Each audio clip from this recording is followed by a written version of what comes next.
I'm just saying, take your seats so that we can welcome Martín Espada to the podium for poem invocation. Thank you.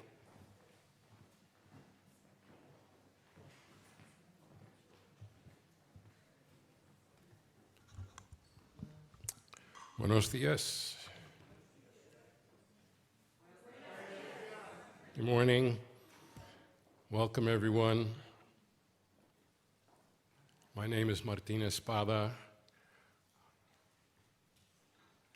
Jules was a friend of mine. Warm, funny, generous, and wise, especially when I was a young poet and professor here at UMass. One of the poetry editors at MR, where we had many great conversations, and where this poem will be published. It's a sonnet for Jules, and it's called The Fireflies of Belmont Avenue, for Jules Chametzky, 1928-2021.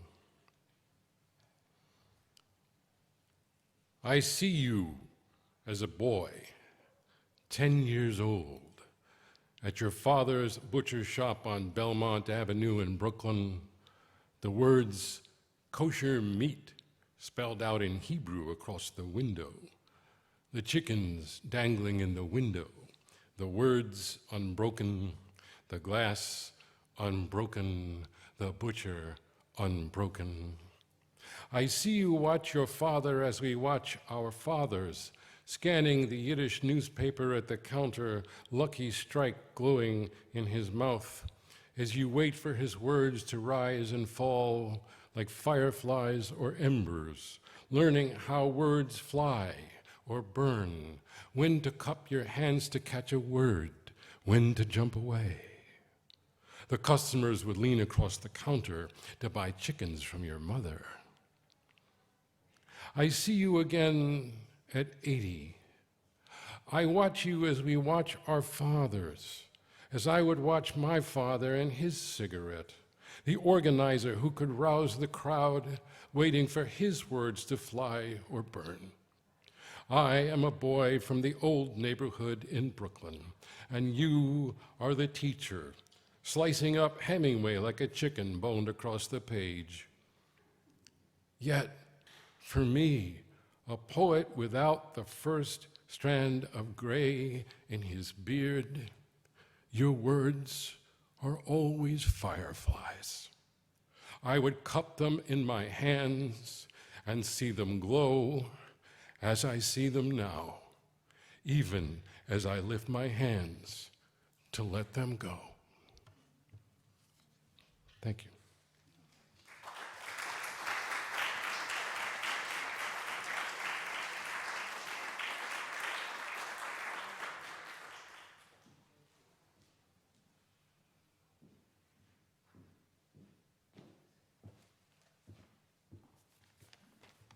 Good morning, everyone.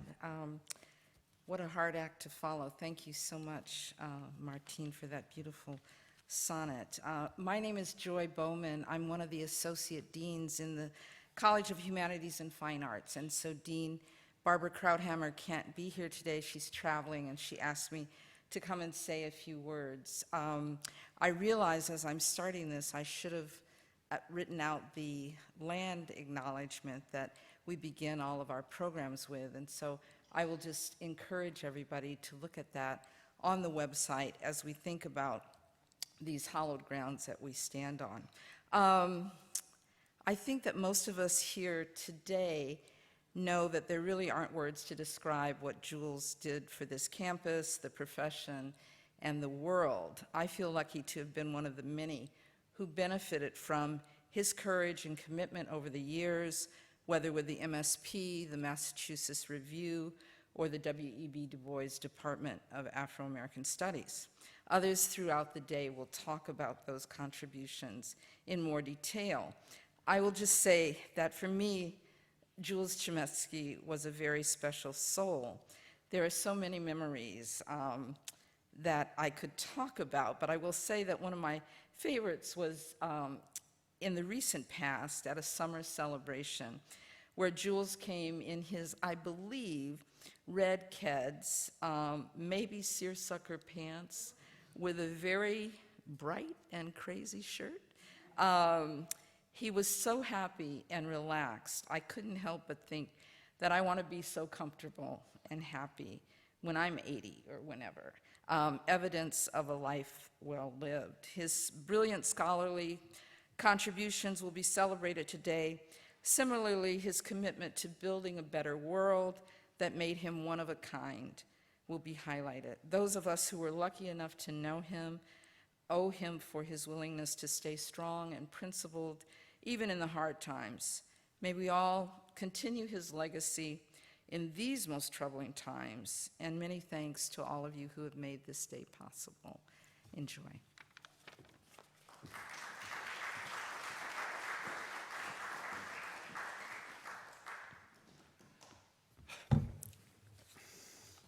Thank you so much, Joy, Martín.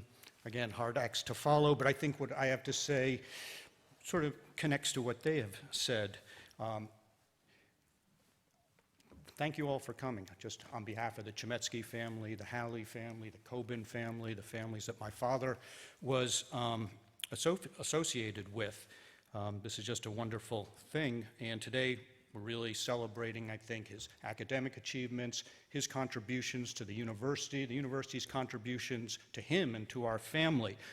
For those who don't know, tomorrow at 10:30 a.m., we'll be unveiling his grave headstone at Wildwood Cemetery, 10:30 a.m. Everybody is welcome to come, and there'll be a reception afterwards at Becky Nordstrom's house, the house of his dear friends, Becky and Jerome Liebling, at 39 Dana Street. And everyone is welcome to come by there, too, for refreshments and to socialize, as Jules would have wanted. So, I'm an art historian, professor of art history at the University of South Carolina, and we cannot speak without slides. So this is my first slide, are these two pictures. In my remarks tomorrow, I think, will be more about kind of family things, and I said my remarks are really about Jules and the university, and some of them, earlier there was the idea the chancellor was going to greet us, the dean, unfortunately they couldn't be here, so some of my remarks are also aimed towards upper administrators, who we all love. So, Jules got here in 1958. How did he get here? He got here from BU, where he was teaching at in the humanities program. He was finishing his PhD at the University of Minnesota. He writes a letter to Sidney Kaplan there in March, saying he's really happy in Cambridge, in Boston. There's a lot of good things, but he really wants to be in an English department. His friend, former teacher, Leo Marx, writes a short note to Sid saying, listen, we are pleased to be coming to Amherst. Okay, they arrived the same time for the fall semester of '58. Listen, about Chametzky, he is a superior man. And I'm a Germanist. I say, is he an Übermensch? Come on. I was a teacher of his and sat on his preliminary exam for the PhD. The best performance in English I can remember. And the letterhead there is American Studies. So they had really started American Studies at Minnesota. He is sensitive, intelligent, humane, and as the French say, engaged. So that was some kind of code for political, I believe. He has a talented wife, too. If I can be of any help in his campaign for a job, do let me know. And that's basically, a way that they ended up here. And it was only when we had kids that I asked my parents. I was born in December of '58.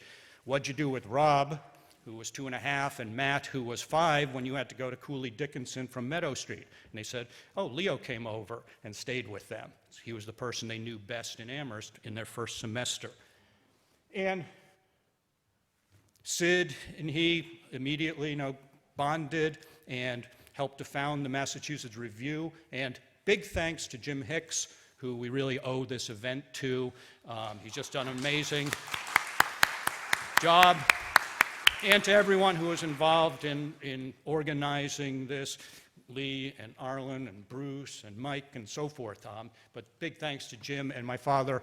I put a copy here of a more recent issue. He was so proud of how the magazine, he says, it's gotten better and better, rethinking the canon from the start, but continuing to advance that. In the first 10 years, at the end of the first 10 years, in 1969, Sidney Kaplan and Jules edited that volume, Black and White in American Culture, which was all pieces from the first 10 years of the Mass Review. And that was something he was very proud of being able to do here. And that's really a thing. He was able to do that. And we were able to travel as a family, to go to Europe, to go to Tübingen in 1962, to Zagreb in 66, 67, to Berlin in the 70s, and so forth. And to meet amazing people. He and John Hope Franklin and John Hagopian at an American Studies conference in Bonn in 62. And here, to have a great life with great friends, to have parties at Amity Street, Jules and Lee and Gordon Heath at the bottom there, who lived with them for some time, Bruce Arlen, Irma McLaurin, Sylvia Foreman, having fun, Melanie Esther who's here, Mike who's here, Leonard unfortunately not, and Rachel Liebling who couldn't be here unfortunately. And luminaries stopped by. And of course, this great picture here is by his great friend Jerome Liebling, Jerry Liebling, Getty Images of Bald and Ann Perry. So he had his great comrade down the street who was also came here from Minnesota in 1968 as one of the founding professors at Hampshire College. And they went to Berlin, and that's where Werner will come in this afternoon and talk about, that's where that association begins. And Jules and Bernd Ostendorf and Mike, Becky, Jerry, again, Amity Street at this point. And the university was so supportive. Massachusetts Review, he loved being the founding director of the Institute for Advanced Study in the Humanities. That's something he really loved doing. He loved being involved in the founding of the Afro-Am department, the Du Bois Afro-Am department. And he had a nice retirement party. Some of our family had his retirement party, where he got to retire early, and partly thanks to Dean Edwards. And after he retired, he had the great good fortune of meeting Joanne Coben and her family, and having another great, 14 years with her, meeting a whole new group of people in Northampton, and also traveling and eating at Great Wall in Florence, there with Lisa and with some more of the family, and with Eva Peterson and Ann at some demonstration, and Eva said, maybe that's at Seabrook.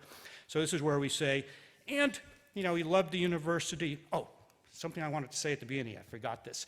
When he came here first and met Sid, and you all know he loved the landscape out here, the fields of Hadley, the Holyoke Range, Mount Sugarloaf, and he said he looked out at that, and he said, wow, it's really beautiful here. And Sid said, yeah, and they let us teach here. They let us.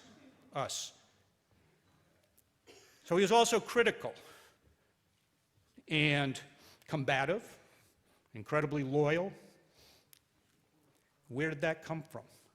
Well, certainly from his childhood, growing up in the Depression in Brooklyn, as Martín said, having his brother off fighting fascism in North Africa and Italy, and there you see where he is. I put a little arrow, and that's his father to the right, and his mother, Anna, right in front of him, holding a picture of Leslie, who was in the field at that time. And there is the butcher from Brooklyn with my father as a teenager. Benny from Volhynia came here in 1913, goes to Brooklyn College, aspiring playwright. So that background is very important. But I think there's something else. In Minnesota, where he and my mother did their graduate work and where American Studies was in many ways founded, 1954, one child, Matthew, had been born in 1953. There's my mother, who had gotten out of Nazi Germany in 1938. He and Eugene Bluestein, who had also come from Brooklyn, we get to teach here, were accused in Washington of being communists who had been sent by the party to Minnesota to organize. And it wasn't true, absolutely not true. He gets his picture on the front page of the Minnesota Morning Tribune, article written by Carl Rowan, who would go on to an illustrious career, and my father never forgave him for the kind of sensationalist reporting here. Red charges, fantastic, teachers say. His picture, Jules Chametzky, I'm no communist. He's 25 years old, he's a teaching assistant, he's editing Faulkner studies. His wife is a refugee, or not refugee, came out of Nazi Germany, and he thought his career might be over as an academic. He gets called before a board made up of, here are the proceedings, which were in his lock cabinet. I think Rob found these once in a file cabinet and showed it to him, and he read it, and it was very painful to read. Though I think his testimony is very, as you will hear a little bit, is nothing to be ashamed of, but it's just he's called their 25-year-old graduate student in front of Professor Smith, the chairman of organic chemistry, Professor Short, head of political science, Professor Weaver, head of geography, Dr. Hastings, head of psychiatry and neurology, and Professor Kenyon, head of the law department, a panel empowered by the president of the University of Minnesota to investigate this.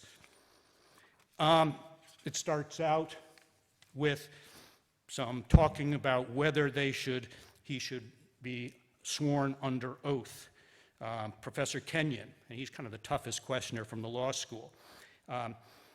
Well, you have, of course, as I understand it from Mr. Smith, seen the letter from President Morrill. They're wanting sworn testimony. We appreciate your willingness to come and talk. Now, I think Professor Smith has explained that we don't regard this as a trial or a prosecution, and I suppose you would call it a hearing. Now, of course, you realize we have no power to compel you to answer any questions. We have no authority to require that you answer them under oath or even to administer an oath to you. In that respect, it is not a formal hearing. But the President and I have talked to him about this, and the President, I have talked to him about this, feels that since the statements made about you were made under oath and she had immunity, that you ought to be willing to furnish him with a sworn statement in reply. He objected to that, said, no, I'm a teacher, I'm not going to lie, I'm going to tell the truth, and that would just further the indignity. So they ask him, does he want to read a statement? He says yes. And the key part, I think, here, and this is for all those administrators.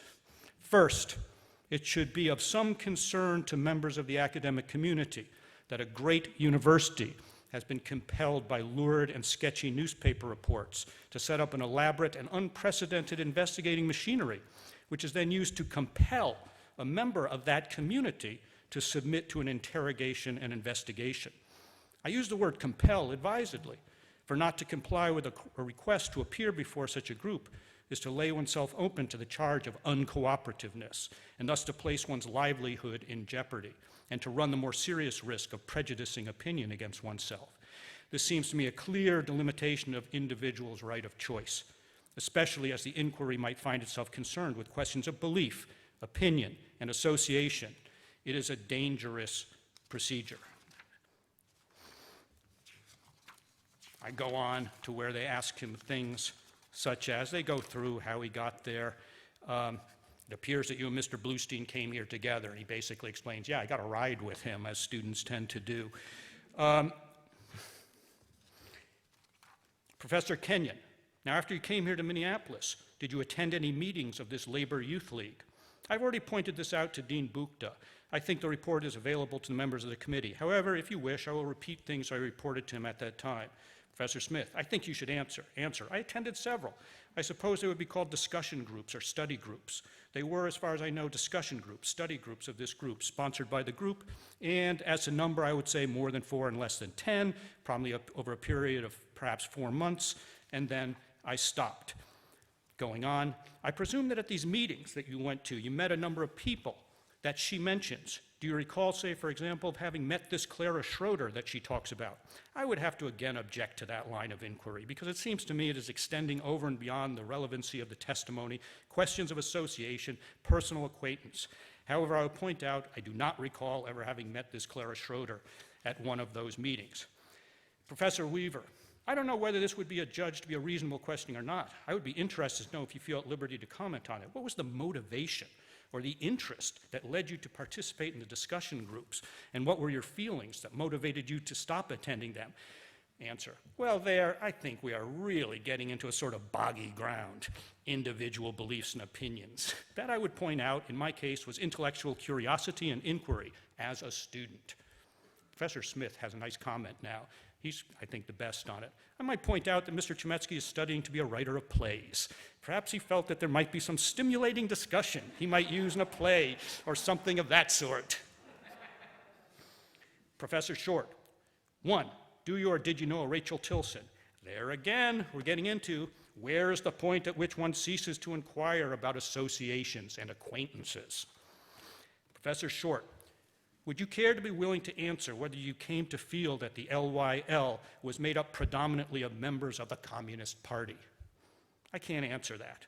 In that sort of answer, I would be guilty precisely of what I think this girl is guilty of. You do not know? I do not know. There is no way I could have known. I would like to point out one thing further: the oath, the swearing statement. One of the principal reasons I am objecting to it is that I speak the truth. I would like to put that on the record. Nowadays, we have this phrase, I don't know if it existed in '54, speaking truth to power. That's what he was doing, 25 years old, and he kept doing it. Thank you.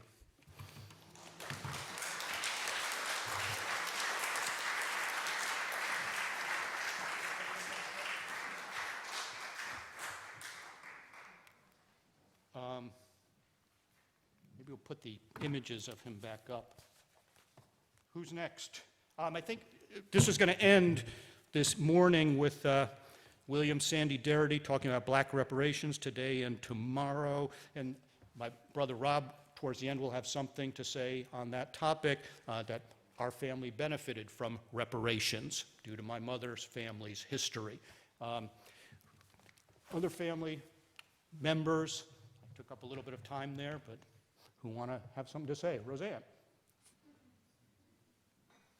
Many people don't know that there is a Brazilian side to the Chametzky family, and Roseanne Chametzky, I know. They preserved the spelling. Okay, go on.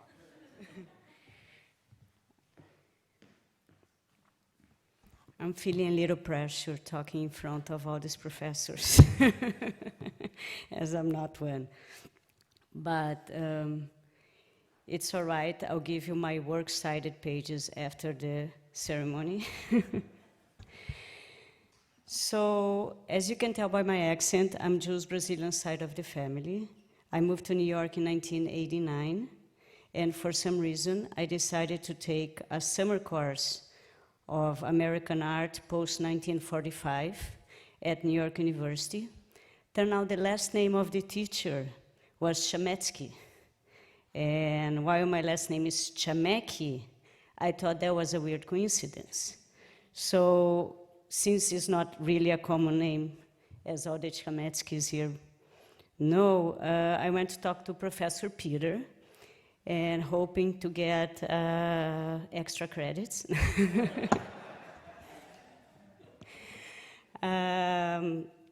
So I feel Peter was doubtful when I came with the proposal, but the following week, on the second class, and he came back, he said he talked to his dad, Jules, and he said he actually had some relatives in Brazil. And that's the story of how we met and connected to this long-lost, wonderful side of the family. After meeting Peter and Sue, Gary and I were introduced to Jules. Love him. His intelligence, humor, appreciation of the good things of life were touching. Later on, when Jules finally met my dad, who is his first cousin, they took almost the same, they looked almost the same in different colors. My dad, the Brazilian side version with darker skin, and Jules, the more Polish version with his blue eyes. But the same big cheeks, traditional to the Chametzky family, and they spoke Yiddish to each other. And even though I don't speak Yiddish, I think they have similar accent because they could actually understand each other. For me, there was actually a big accomplishment, the fact that I was able to reunite those two cousins. I remembered later my mom telling me about the day they spent, that Jules took them to the Morgan Library for lunch and for art, and what a wonderful time they had, how they connected. A few years later, Jules actually went to Brazil because he was curious to meet the rest of my gigantic Jewish family. And as usually, he charmed everybody. You know, his curiosity, his good stories, his love of wine were a hit with the Brazilians. I just asked my mom about the memories of Jules, and she started reminiscing about a trip they did together to the Iguaçu Falls, the big, gigantic falls in Foz do Iguaçu in Brazil, in the south of Brazil. When Jules came to my son's Alex's bar mitzvah in New York, he sat on a table with two of our dear friends, Pierre, who is French, and Chelsea, who is American. She was pregnant, expecting twins, and they were trying to find a name for their son that would work both in French and in English. And Jules charmed them so much that they actually named one of their twins Jules, or Jules in French. Finally, one last story. On his 90th birthday, Jules called my sister Cynthia at 9 a.m. in the morning, saying, "I'm not going to wait for people to call me. I'm calling you so that they can wish me happy birthday." How brilliant is that? I hope I managed to have half of that straightforwardness and humor. We're celebrating his life and his many accomplishments. I think many of us know how easy it is to get dominated and even obsessed by getting things done and forgetting to live our lives fully, to enjoy every present moment.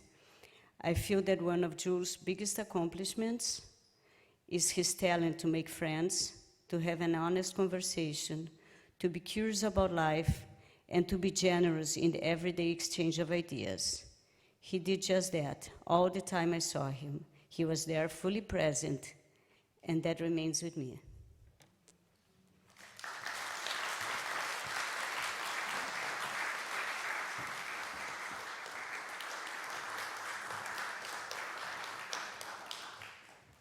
Thank you, Roseanne. That was wonderful. If you're interested, you should look online at Chametzky Lerner Dance Company. Wonderful work.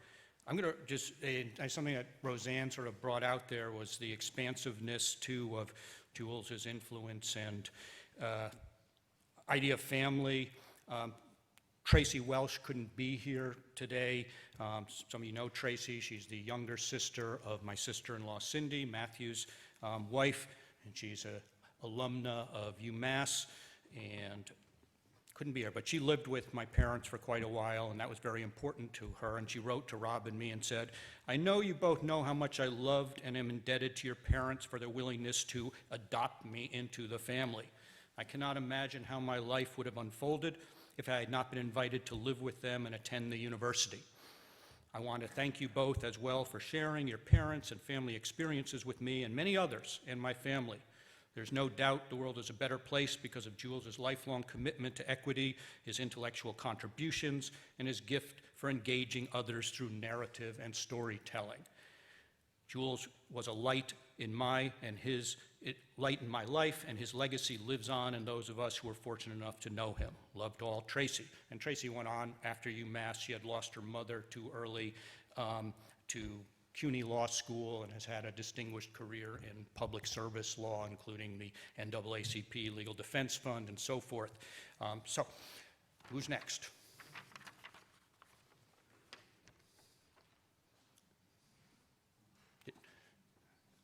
Ben? Pardon?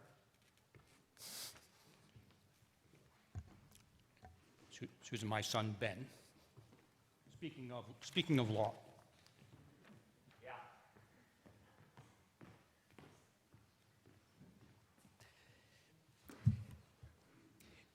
Yeah, I am in law school, which I might be the first person up here to say, like, I feel like to some degree I'm not living up to the Chametzkian ideal, but I know that's not true. I mean,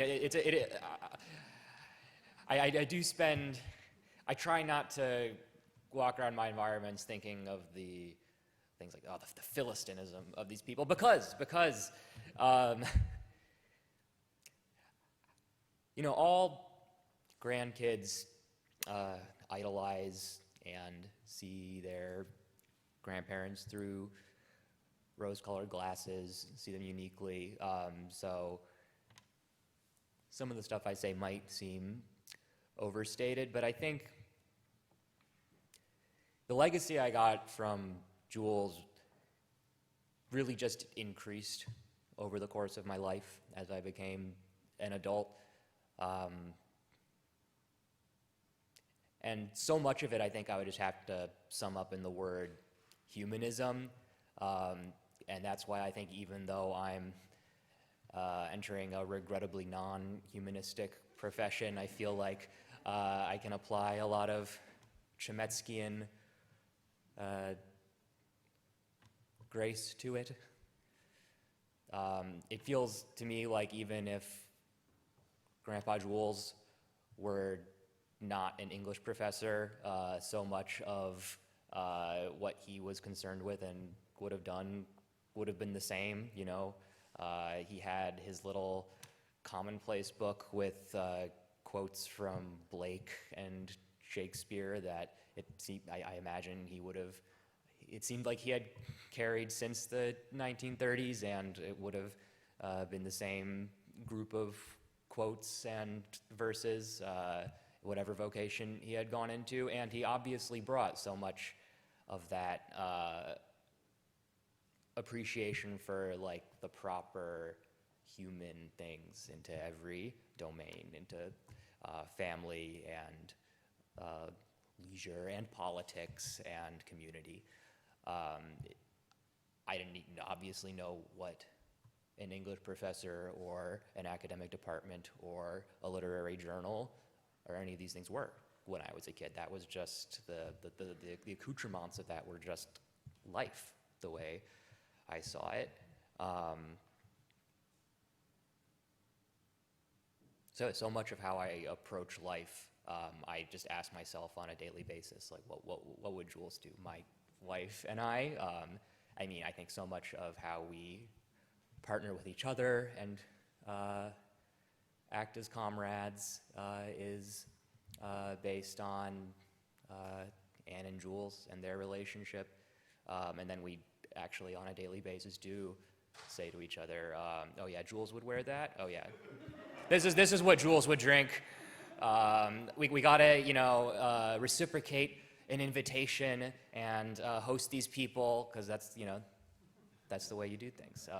We gotta take people in, we have to build a community, and it never feels difficult. He made it seem so natural, and it feels natural to me to this day. A lot of things that other people say are this big challenge in life.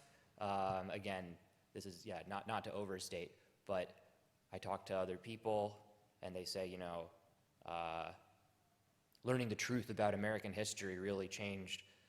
It was this total turnaround for me. Or, you know, having to realize things about racism, sexism, colonialism, being a feminist, being an anti-racist was this big, you know, coming of age thing for me.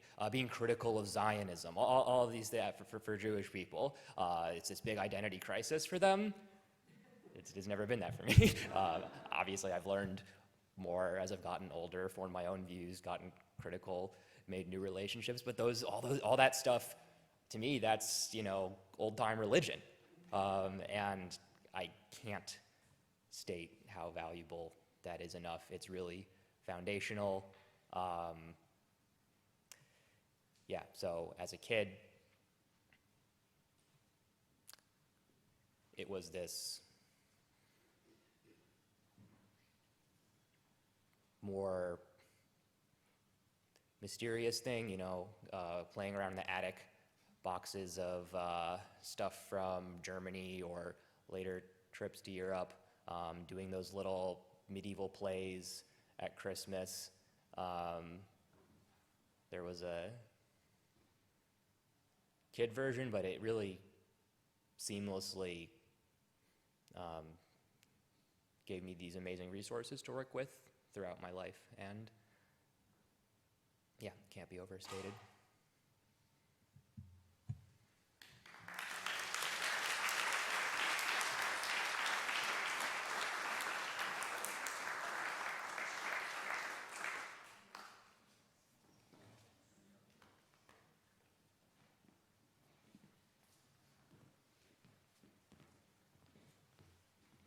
Do we have that, the musical interlude?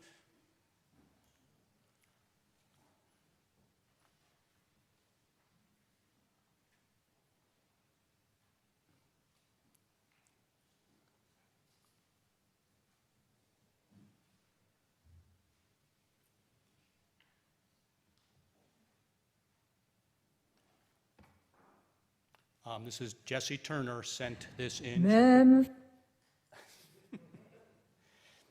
Memphis in June, shady veranda under some May blue sky. Memphis in June, in my cousin Miranda. She's baking a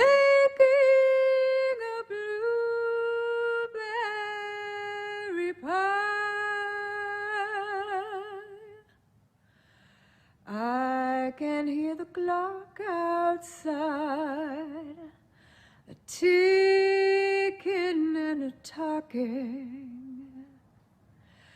Everything's so peaceful and dandy. I can hear my grandmama across the street still rocking, watching all the neighbors going by. Oh my,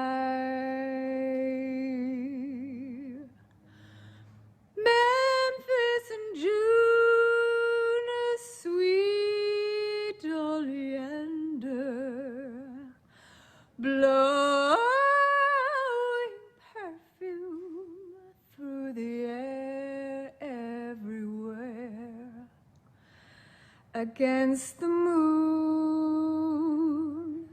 to make it so much grander. It's paradise, honey. Take my advice, honey, 'cause there's nothing like old Memphis in June.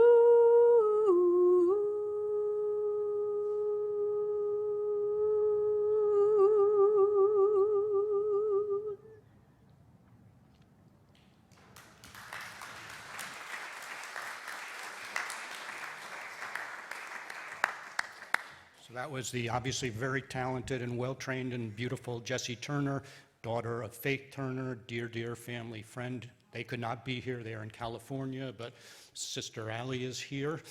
And she sent that in because she couldn't be here, and she said, I have the chutzpah to try to cover a song by the great Nina Simone. But here it is, I've loved it since high school and thought it was appropriate. Who wants to follow that? Anyone?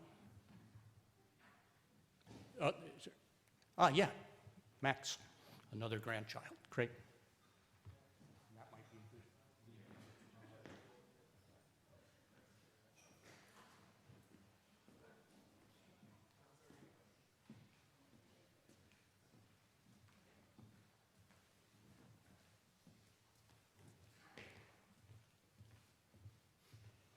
Okay.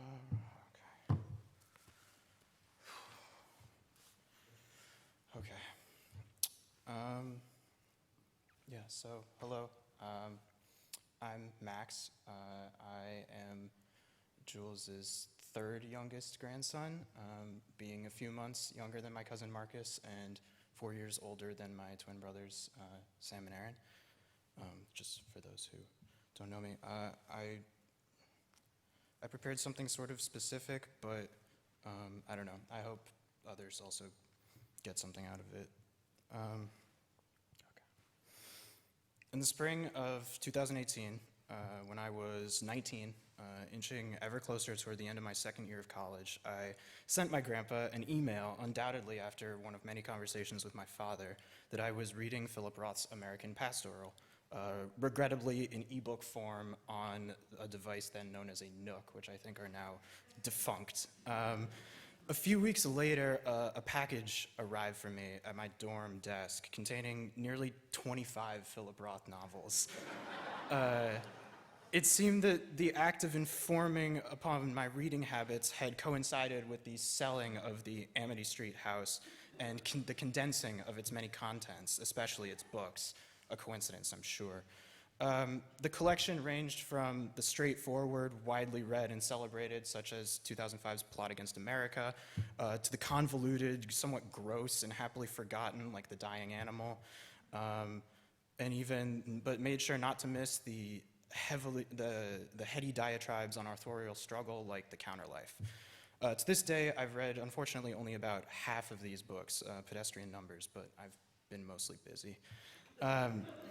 Yet, I've read more than just Roth's words here. Nearly every novel, though preferential treatment is evident, contains markings, notations, thoughts, sometimes the odd note. There's one that's written on the back of some sort of secretarial notepad that just says, "Leave the car in the parking lot at 3 p.m." Or even a receipt. Taken together, they comprise not just a corpus of how Roth wrote, but a guide for how Grandpa read, and read well. A lexicon of words and symbols emerges from all this reading. After some work that I have to do to decipher hurriedly, excitedly scrawled cursive, I get better and better at this as I train more and more as a historian. A check mark for the important passage, an okay, a fine, or a nice singles out a good line. Higher on the scale, you find good, and for the truly idiosyncratic bit, you get good old Roth, or the Roth touch. But there's more. I find that the texts do not exist by themselves, but in a world of others. In a passage in the Plot Against America, written in a very colloquial style about feeling truly awful and dreadful, is just marked Huck Finn. The first chapter title of The Ghostwriter, which is titled Nathan Daedalus, contains an added subtitle, Joyce, Stephen. The ending of Zuckerman Unbound, in which the titular man tries to return home after extended time away, and when prompted by a neighbor to identify himself, says that he is no one, invites comparison to that tale of tales, Cyclops, Odyssey. But it's not just texts. History and the real world leaves its mark as well. The life story of the fictional E.I. Lonoff, the idol of a young Zuckerman in The Ghostwriter, is systematically related to the real people from which the details of this character's life are drawn. I get Bellow, Mailer, Malamud, or Henry Roth.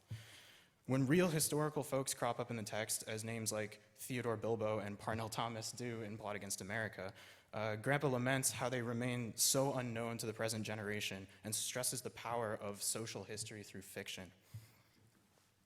Occasionally, though not often enough, we would correspond about my readings on these books. My favorites, The Counterlife, the Zuckerman Bound trilogy, my weird soft spot for the Kapesh novels like Professor of Desire, his favorites, like The Human Stain, his ultimate favorite of all of the Roth novels, which he taught, I believe, here at UMass, and said he very much enjoyed teaching. Also, the Zuckerman books and the short stories at the end of Goodbye Columbus, as I'm sure anyone who's read Roth knows. My interpretations and how they were similar or different to his, how the former were made undoubtedly better by the latter, and he was appropriately self-effacing at any and all such times. In the fall of 2020, when I was 22, trying desperately to work my way into graduate school, I received an email from my grandpa, undoubtedly after one of many conversations with my father, reflecting on my hard time. He told me how he'd almost quit on the University of Minnesota until he found, quote, a couple of very good professors who helped him, quote, change his course of study. He offered up a vote of confidence in me. He gave me his love. And in a quote attributed to my grandma that I can only wish I understood better, he told me that he had his eye on me. I had up until this point no idea that he too had had a hard time when he first studied and began graduate study. Naively, as Ben was alluding to, I saw only the image of success and acclaim that he projected, and I'd never thought much of him struggling academically or intellectually. Perhaps because he never mentioned it, but it's more likely because I was not prepared to hear it. The hard time email still sits in my inbox. It's starred and sorted into a folder with a few other emails of similar theme. Though I no longer consider myself to be having a particularly hard time, I do go back to it on occasion, usually when I'm having more of a regularly hard time. And so, you know, whether reading things that he wrote for himself, notes for teaching Roth books for his students, people picking up the car, or emails specifically from me, I still find myself engaged in a dialogue with Grandpa as a thinker, as an image, his figure, and increasingly, as I grew older, as a man.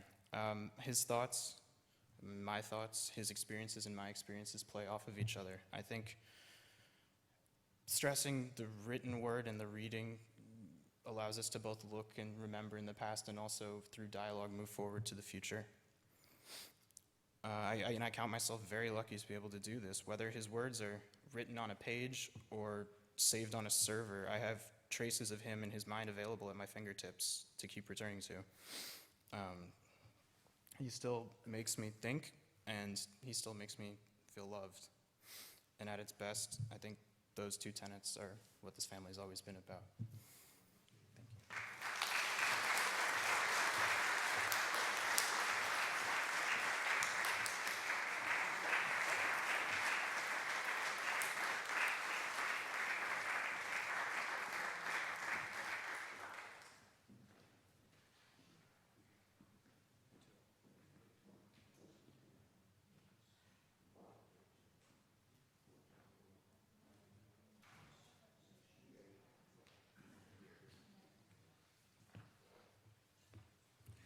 Wow. The next generation, wow. Other family members have anything to say?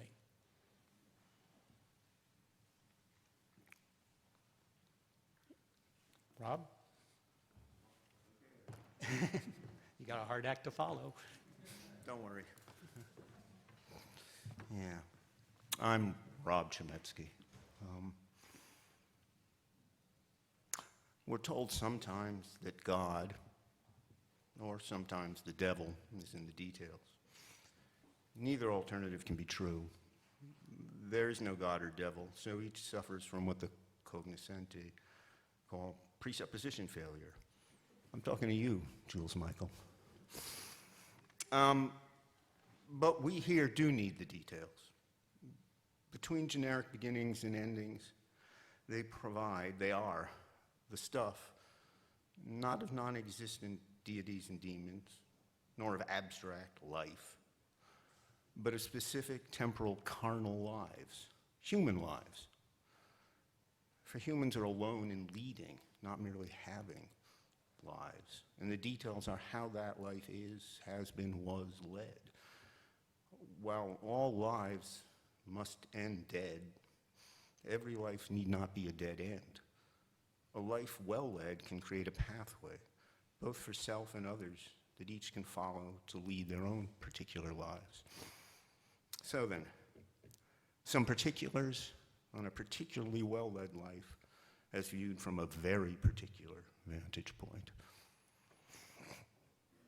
Early on a July morning in 1956, a baby was born in the hospital in Minneapolis.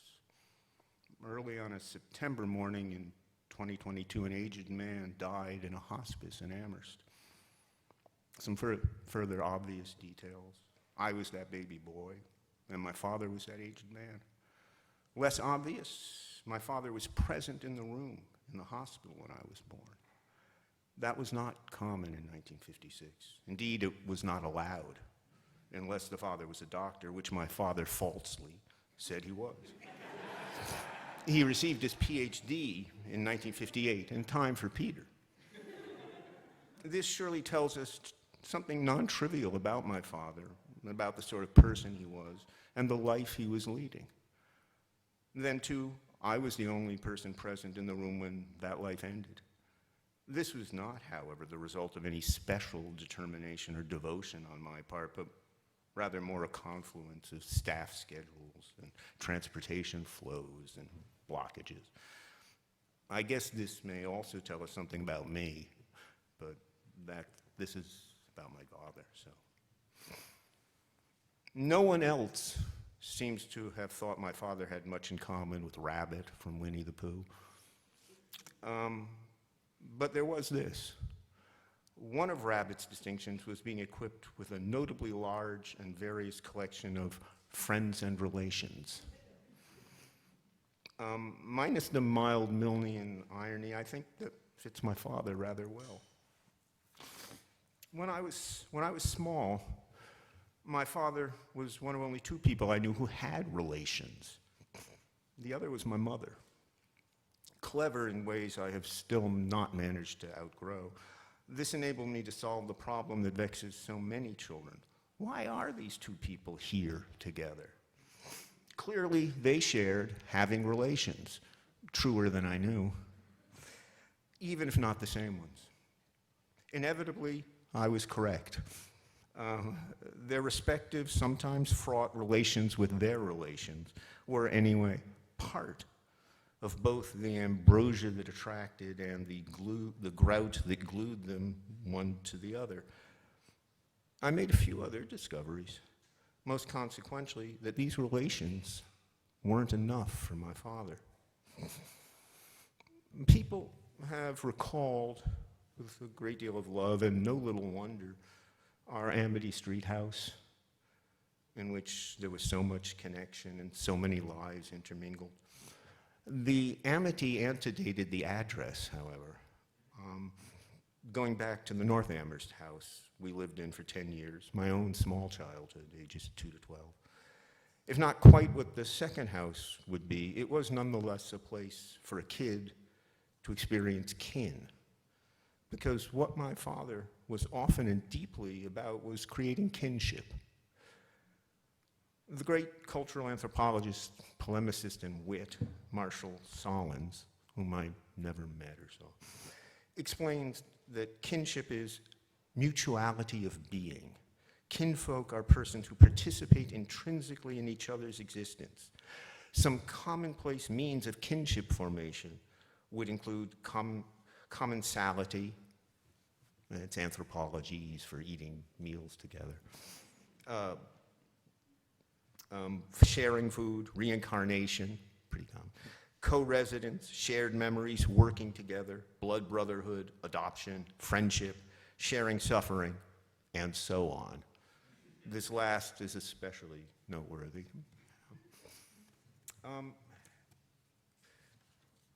So, some examples from that first house of kin, if I might. There was Kate Treadwell. She was here. The real Martha Stewart, not a brand name by marriage. In a very recent email, she wrote, "The semester I spent as your live-in nanny was the very best time of my life up until then, and made me think that maybe my life might be going to be okay." And it is. She wrote, she's here and 80 now. The amazing Melanie Kasparian, who cooked for us and thereby made sure that some, at least, could never forget the Armenians. Bob Levy, bearing his beard and guitar and singing "Going for a Ride in the Car, So Merry," and other songs that may have had actual titles. Conway Redding, for whom my father found an apartment just 2 houses away, and whose descriptions of his clinical training work at the Belchertown State School sensitized us to the varieties of psychological experience, I think. The butterfly. Michael Thelwell, Eugene Terry, Esther Alexander. She and Eugene would marry, buy that house, and raise their son, Jules Michael, there. Bernard and Carrie Bell. Gifts from Sterling A. Brown. I especially recall a night when the lights were low in the house. The night when we boys, whom they knew as the things that went bump in the night and crash in the daytime and screaming across the sky, were, mirabile dictu, quiet. And they, along with others, Sid and Emma Kaplan come to mind, they all sat and listened to Sterling Brown. What fixed the event in my memory was surely my utterly uncharacteristic realization that there were adults to whom respect was due. Yeah. It was not entirely young adults. My best friend on the block, Kenny Paulin, has said his life was changed in that house by our holiday enactments of St. George and the Dragon. Yeah, that play. My father was the dragon, whom we would kill. Is a dragon ever just a dragon? Yeah. Kenny would go on to Cirque du Soleil, Disney, Marvel. Yeah. Outside of creating kin, my father had no hobbies.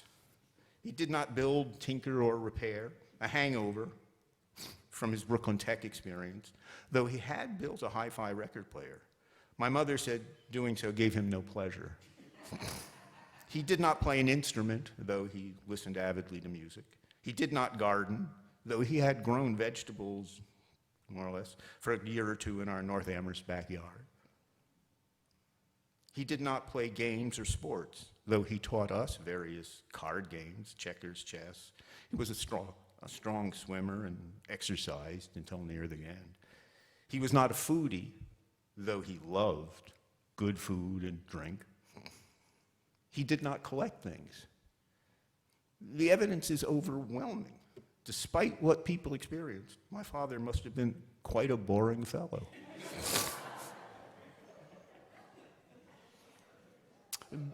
Being hobby challenged is not alone enough to prevent also being not only boring in oneself, but the cause that boredom is in others. Trust me on that. My father's recipe for preventing boring from within was life is with people. And this was so whether he was in off-duty mufti or professional drag. My father went to graduate school in Minnesota because he had been a fledgling playwright, as noted, and wanted to study drama with Eric Bentley, which he didn't. Bentley was on a leave that turned into having left. Drama is the most social of the arts, often the most political. If poets are unacknowledged legislators, it was, after all, a playwright who actually became the first democratically elected president both of communist Czechoslovakia and then of Czechia. And now I'll explain, playwriting and stuff to you. I have more. I could explain his graduate school and how he got some of that wrong, if you want. There are three imperatives facing a playwright. Two I acknowledge I borrow from Stanley Cavell, but never mind that. The first two are summoning collective groups of people intrinsic to drama. One is those who stage the play. The other is the audience who cohabit a space with the first, jointly creating a performance in time. Hotspur's question is unavoidable, but will they come when you do call for them? He's speaking to Glendower, right, about calling spirits. Anyway, my father, I think, believed the question likely to be nope for his plays. The third imperative is the playwright must literally put words in others' mouths. Nothing could be further from my father. That's for you, Max. His work as editor, teacher, unionist was exactly the opposite, helping others to find their own words and prepare those words to go out into the world as part of the public conversation. He maintained a playwright's commitment to collective action, sensitivity to setting, and precision in language and speech in the service of dialogue, so that after he exited, stage left, of course, they would indeed come, we would indeed come when he did call. My father was neither self-deprecating nor obviously diffident. He liked recognition and compliments, but was not self-promoting or domineering. In applying his very real talents and abilities across his interactions and activities, he was, in a word, democratic. In a different world, we might even have said that he was radically social, a radically social Democrat. And how did he get like that? Is his a usable, well-led life? The linguistic anthropologist Michael Silverstein, with whom I was friendly but did not study, and those possibly are not unrelated, once said to me in conversation, and then there are those who carry their contexts with them. Whatever Michael may have meant, and he was notably, well, I won't go into Michael. I understand this so that it, like rabbits, friends, and relations, also fits my father rather well. An openly carried context can let its bearers be at ease in or with and responsive to other contexts, to the human world of life is with people. Feeling no need to try to replace one's own with another context, with knowledge that your context is not the only one, not the best one, whatever that might mean, nor fixed and unchanging. It can expand, contain multitudes, though not perhaps infinitely in all directions. It is not being comfortable in your skin and with your true individual self. A carried context is based in and the basis for interaction. Inherently social, it's a product of all our kin. So yes, I think that well understood, my father's well-led life can provide a usable example, a way, though funny, my father didn't look Taoish, for how to create and enjoy a life with people. Now, if I could, some details and a few interactions between my father and me, generally educational for me. My father teaching us card games when we were very little, ages 3 to 8, rummy, poker, 5 and 7 card stud, Dr. Pepper, 2s, 4s, and 10s, wild. One-eyed jacks, suicide king, wild. Yeah. And for me, most importantly, pinochle. On account of this early imprinting, I have melded, and this is, as Max has said, this is a linguist's locution. I have, right, Jules Michael? No one else speaks this way about their language. I have melded only as the card game activity of displaying one's cards in one's hand to add to one's score, from the German Yiddish melden, and not as an unneeded portmanteau of merge and weld. This, not me.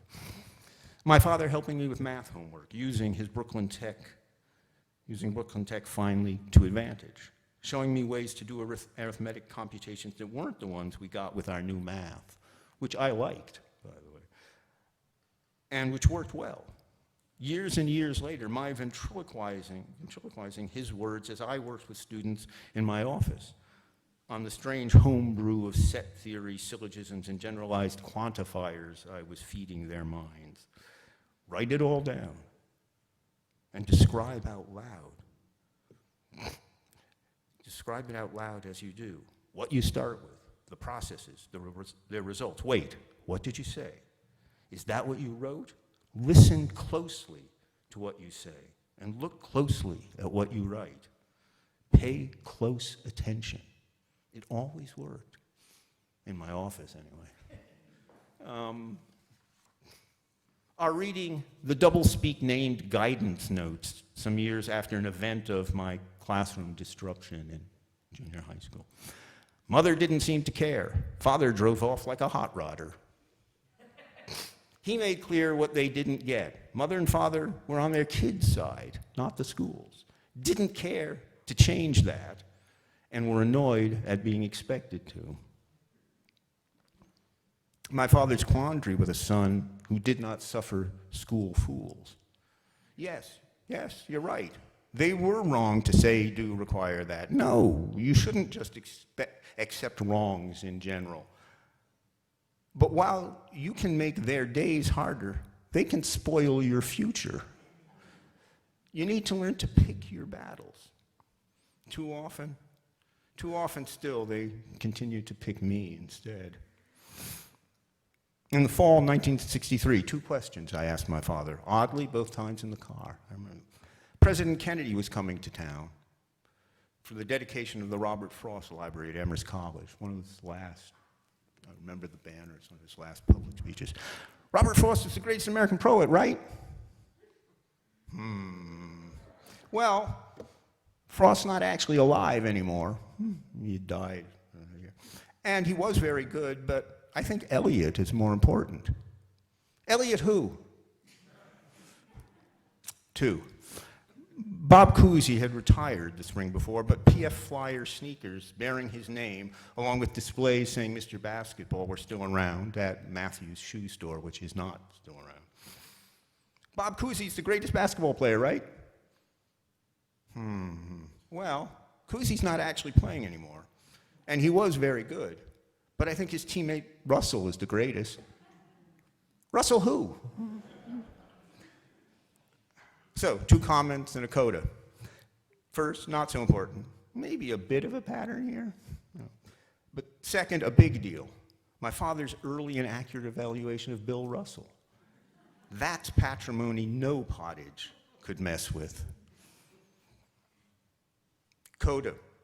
When he was in hospice in August, I asked my father if he had seen Willie Mays play when Mays was in played Minneapolis in 1951. He said Mays was not there long. I've looked it up. He was there he hit 477 in like this month there, yeah. He's called up to the Giants who wanted to win the pennant. But he had seen him because a friend had insisted he come along to do so. I said he was also in the crowd when Eliot spoke to about 15,000 people on campus, right? Yes, he was. I asked, so, who was better, Mays or Eliot? He laughed hard enough to start coughing. Then, both had power. But Mays did everything, and you couldn't take your eyes off him. You'd have paid to watch him eat a peach. Definitely Mays, he said. Yeah, definitely. Tea in Devon with the Baskins and at the Hughes. Some English scribblers also there began to talk scribble at me when they learned I was studying linguistics. I looked across at my father, who shrugged. Though I'd only just begun linguistics, I had enough to seize the high ground. Afterwards, on the way back to where we were staying, he said, clearly pleased, those assholes never knew what hit them. Well, okay, that's good. And this is about, what Sandy's going to talk about. My father was the first person I ever talked with about reparations. I was in college, so it was the mid-late 70s. I was asking about money I got from some stocks. Not a lot, except if you're a college student at the time. It was like, kind of cool. And I knew it came from my mother, and there was, I had some idea of the story of it, but not fully. I was talking to him about something about school, so not my mother, but him about this, so it came up. He explained that it was restitution, and he may have mentioned the poem, I think he probably did, but through reparations. The West German government had program policy after World War II to pay money to German Jews like my grandfather, who had lost property and money on account of the Nazi regime laws. It had gone to my mother, who had passed it then on to us, the various stocks, whatever. And the talk went then to whether there were other programs like this. And he turned out knew some things about this. Surprise, right? He said that the money Germany had to pay to Great Britain and France after losing World War I had been called reparations. But it just went government to government. And we talked some more. I think it was one of the first times I heard about the internment camps for Japanese Americans. And he said, Native Americans. And I said, well, he said, what's going on there. You have to get back the whole country, so, let's not wait on that. Right? We're not waiting on that one. And slavery came up.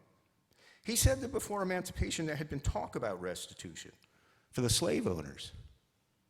Right? They would be losing property, and the property, the slaves, by definition couldn't lose any, so there'd be nothing to get restitution for. Sic semper capitalismus, we agreed. I think I said something, I guessed it'd be harder to do slavery reparations now, and this was, and this, there were, still alive then, people, who were children of the enslaved, there were, but now, than it had been to do Nazi reparations relatively soon after the war. Then he said what stuck with me enough for the conversation to resurface when reparations would later become hot news. Yeah, it'd be harder. But if we wanted to do it, we could figure it out. Like Bartleby, we prefer not to.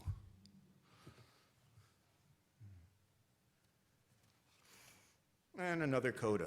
When reparations did get big, I then had sort of a position, of course, that I could take. Well, we could do it. We just don't want to. He didn't. I brought this conversation up to him. He didn't remember it at all, right? However, he was pretty pleased with what he had said. I said that? Bartleby, not bad.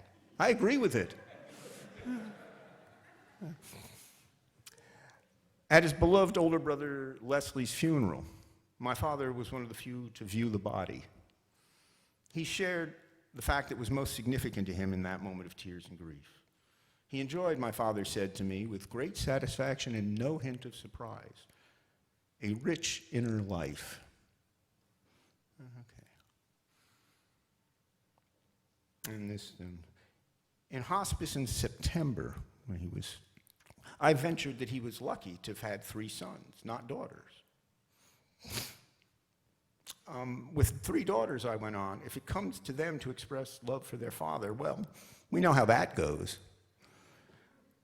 He looked a little blank, and I had the sort of sinking thought that maybe King Lear jokes weren't the best opening given the situation. A belated realization. But then he smiled a little and raised his arm just a bit and waved it over his body a little. The thing itself, he said, weak but still clear. Poor, bare, forked animal. This was not going the way I had hoped. But, okay, I thought, he's here with me. There's that, anyway. I looked at my father's poor, forked body, not bare, but under the covers, then his face. I see it feelingly, I said, and pressed his hand between my 2. He looked down at them. Smells of mortality, he whispered, asked. I was speechless. I got over being speechless. Yet I can stop speaking. So to finally close then, let me affirm that I've recognized and even embraced the public duty incurred by a son to honor a fallen father. Allow me also to confess that doing so in no way dispels or even lessens the personal terror endured by the boy when his dad dies.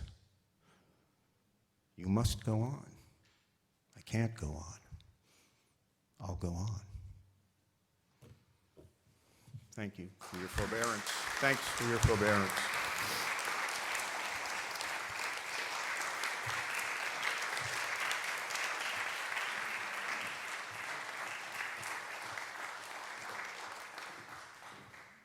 Thanks, Rob. That was the first of a number of keynotes that we're going to have, I think, throughout the day. And so we're right on schedule now for a break. 10:30, according to the schedule, says we get to have a break for coffee, tea, or what have you. Thanks.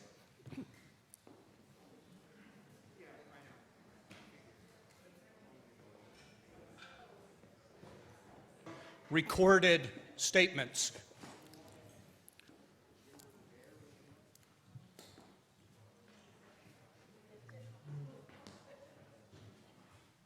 My sisters, my brothers, my siblings all, it's an honor for me to participate in this celebration of the life and legacy of Jules Chametzky.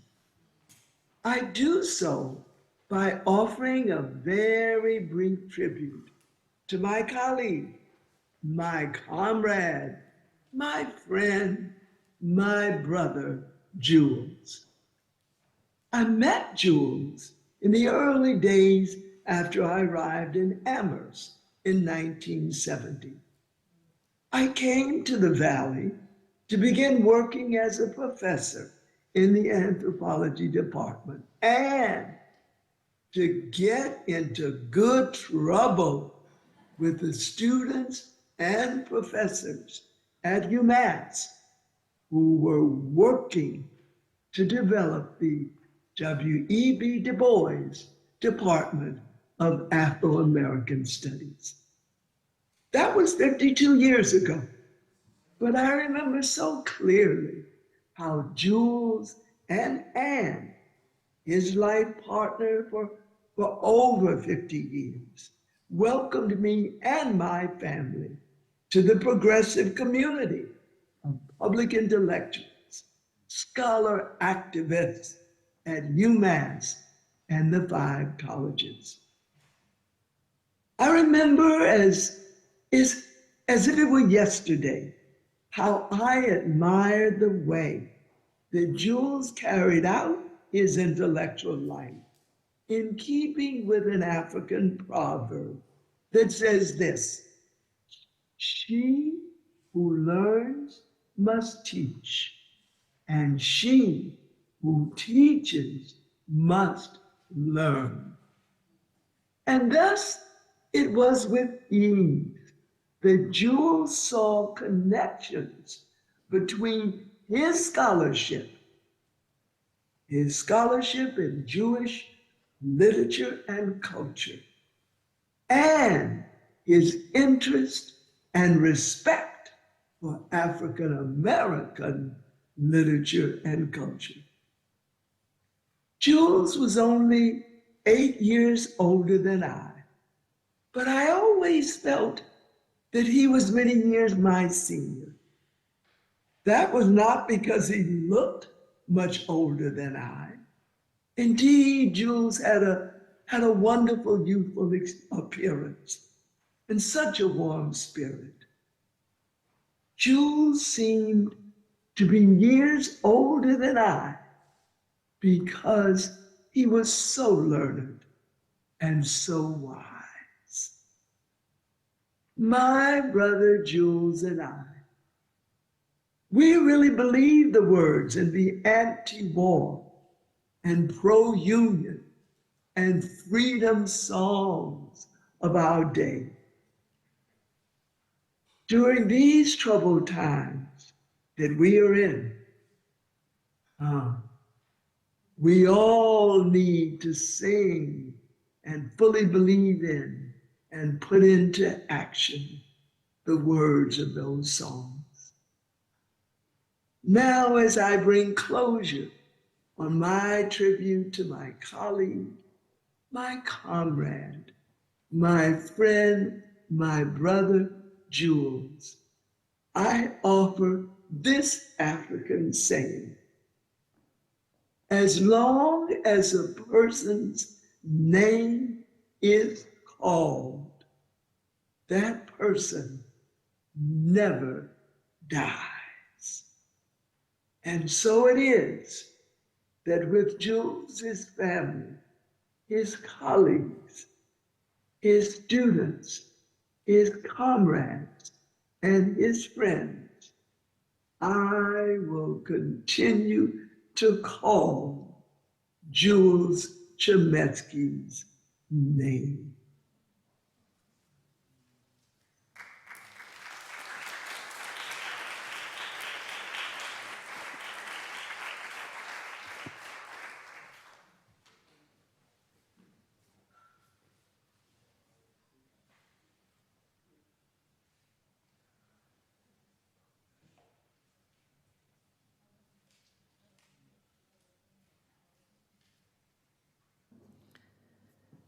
I met Jules decades ago as a student at Frankfurt University, where he was a visiting scholar. In 1990-1991, I had the privilege of spending the year on an ACLS fellowship at UMass and working with him at his Institute for Advanced Study in the Humanities. Jules and I became close friends, a relationship that lasted for decades.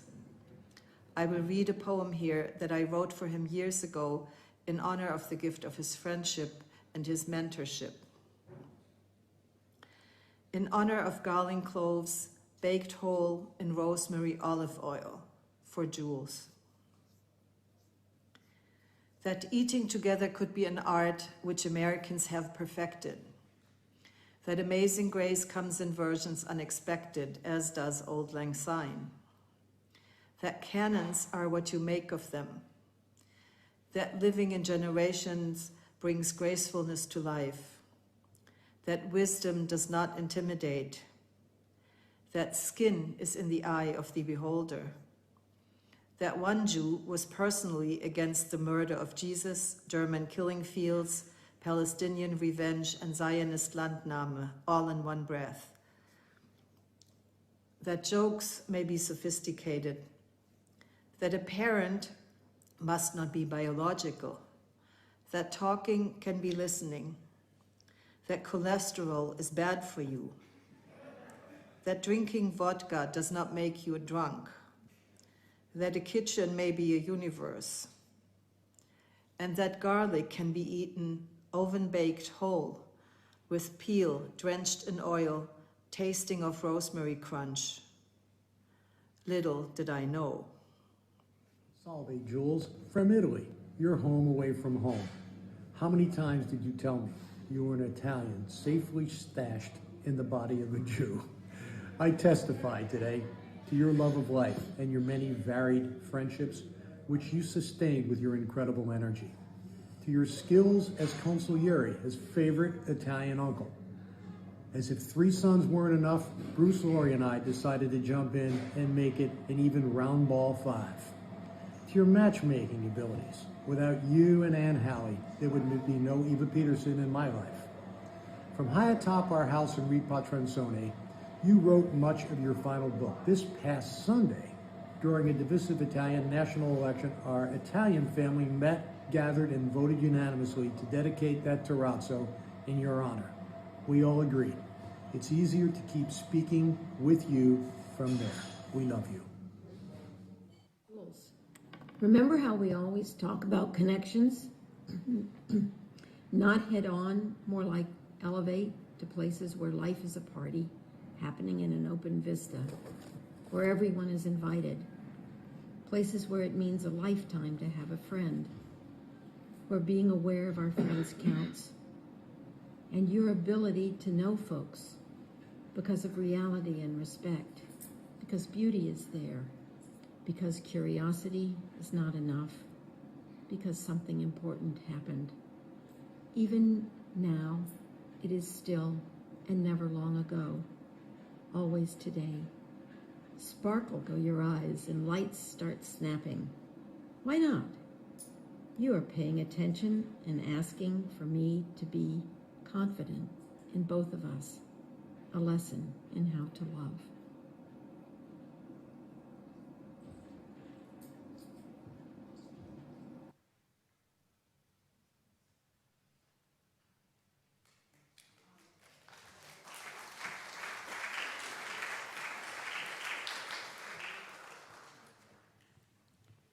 I was just going to say, for those who might not recognize all those people, it was Sabine Bruck, who was a recently retired professor of American Studies at the University of Bremen, and as he said, she spent time here at UMass.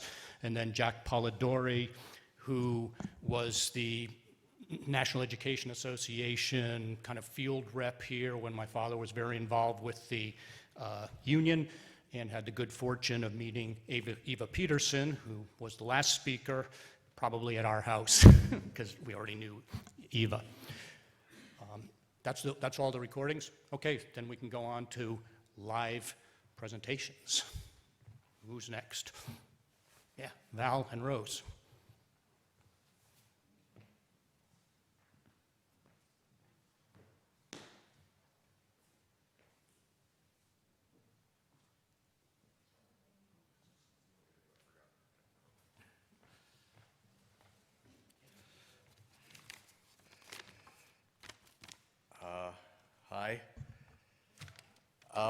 So I was actually, I was never one of Jules's students or colleagues.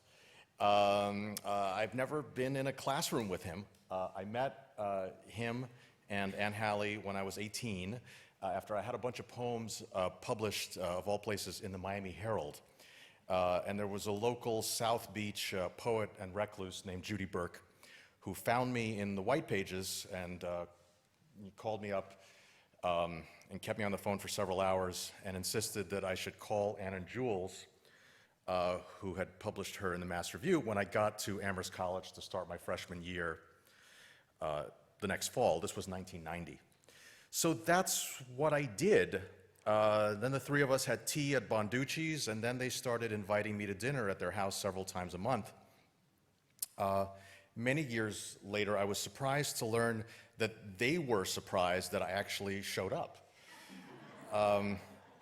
As Jules reminded me, actually, 2 summers ago, the last time that we saw him, that was that the previous Amherst College student actually blew them off after she met the Prince of Monaco in Valentine Hall. I forgot that story, and Jules reminded me. So that's why they were so surprised that I actually came. I was more surprised to have been invited. Why wouldn't I come and keep coming over? About a year and a half later, I began seeing Rose.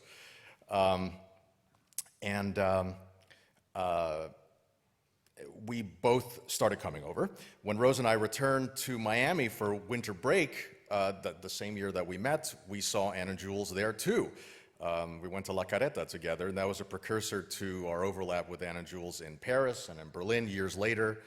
Our senior year of college, they asked us to house sit for them while they were in Copenhagen, I think.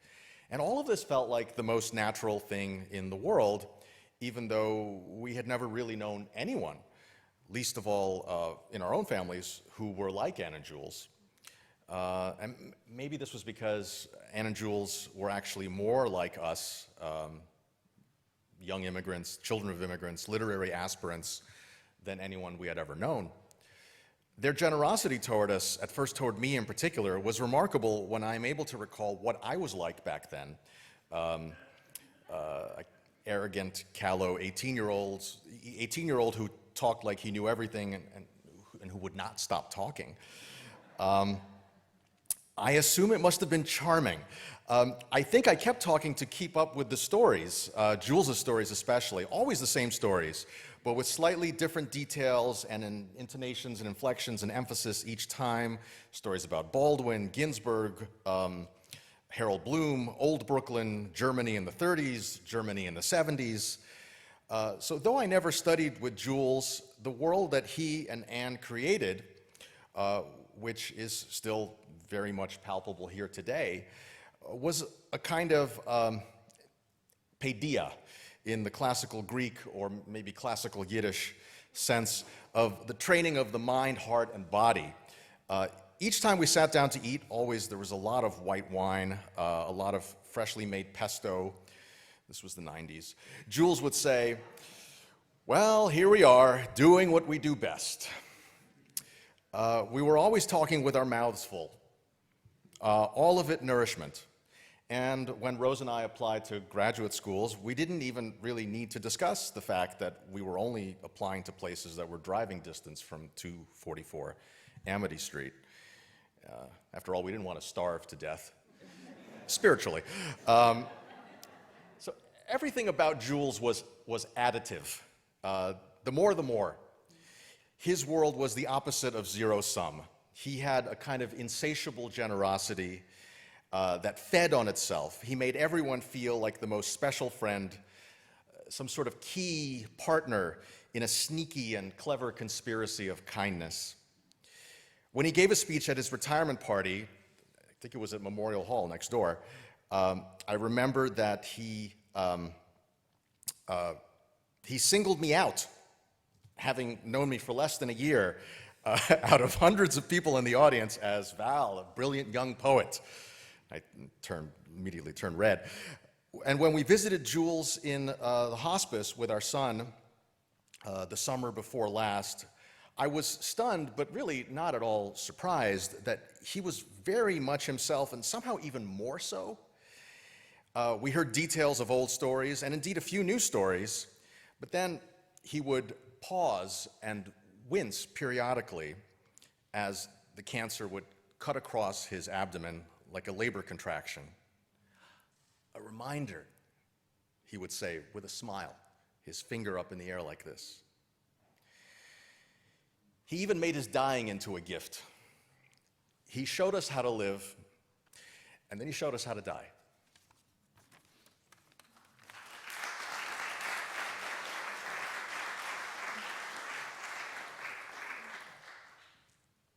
Thank you for those words, Val.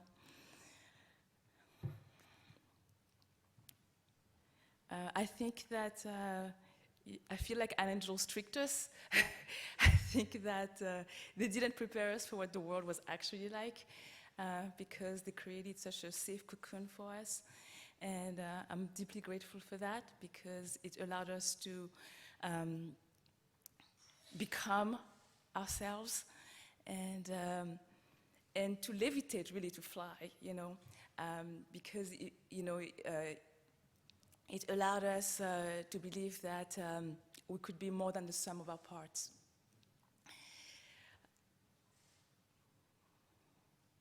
At the same time, I feel like I need to pause and also reflect on the fact that,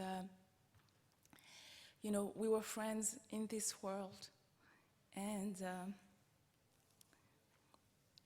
the world sometimes intruded in myself, in my husband, in our relationship, in our relationship with Anne and Jules. And in a way, I think that this is what Anne and Jules were trying to prepare us for the fact that you can never quite get away from the world. I was reading recently that mothers who are in interracial couples have worse outcomes than mothers who are not in interracial couples. And it was very poignant to read that. Specifically, they were saying that the more unlikely the pairing, the worse the outcome. So that, for example, an Asian woman married to a black man was more likely to have been treated so poorly by society throughout her pregnancy that she was more likely to give birth prematurely, more likely to get Bell palsy, more likely to die. And so, we're in an interracial relationship. Our relationship with Anne and Jules, that was an interracial relationship. And so there's a way in which the world traverses you and traverses your relationships when you're in visibly interracial relationships. I'm grateful to Anne and Jules because they were fearless in welcoming us. I mean, they were fearless in having a personal life.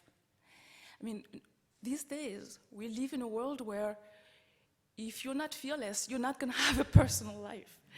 You're going to work yourself to death. Everyone is a colleague. Everyone is an acquaintance. The only thing that matters is networking. And you atrophy as a human being. Your soul dies. I've recently acknowledged myself as an African person. For most of my life, I thought of myself as Haitian. I was born in Haiti. I left Haiti when I was 7 years old, and then I grew up in France. I left France when I was 15, and then I came here. But I always said, I'm from Haiti. I was born in Haiti. And I was recently reading a book about the Haitian Revolution, and the writer was saying that actually most Haitians hadn't been, well, first of all, the slavery was so brutal in Haiti that most of the slaves died. And so that to constantly be replaced, so that by the time the Haitian Revolution hit, most of the Haitians were really Africans. And this has really allowed me to reclaim my Africanness. And this is important because, we live in a world that denies the presence of Africa, the existence of Africa, the fact that we are all Africans, we all come from Africa, that we are all one people, we have one common language, and that we need to find our way back to this common language. And this is what I want to do with my life, with my work. It's to find this common language that has been lost. Thank you.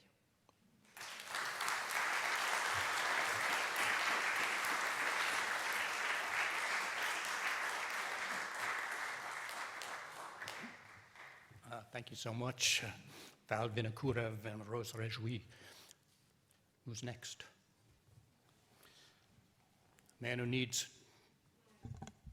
Oh, we got a competition going. Esther. The great Esther Terry.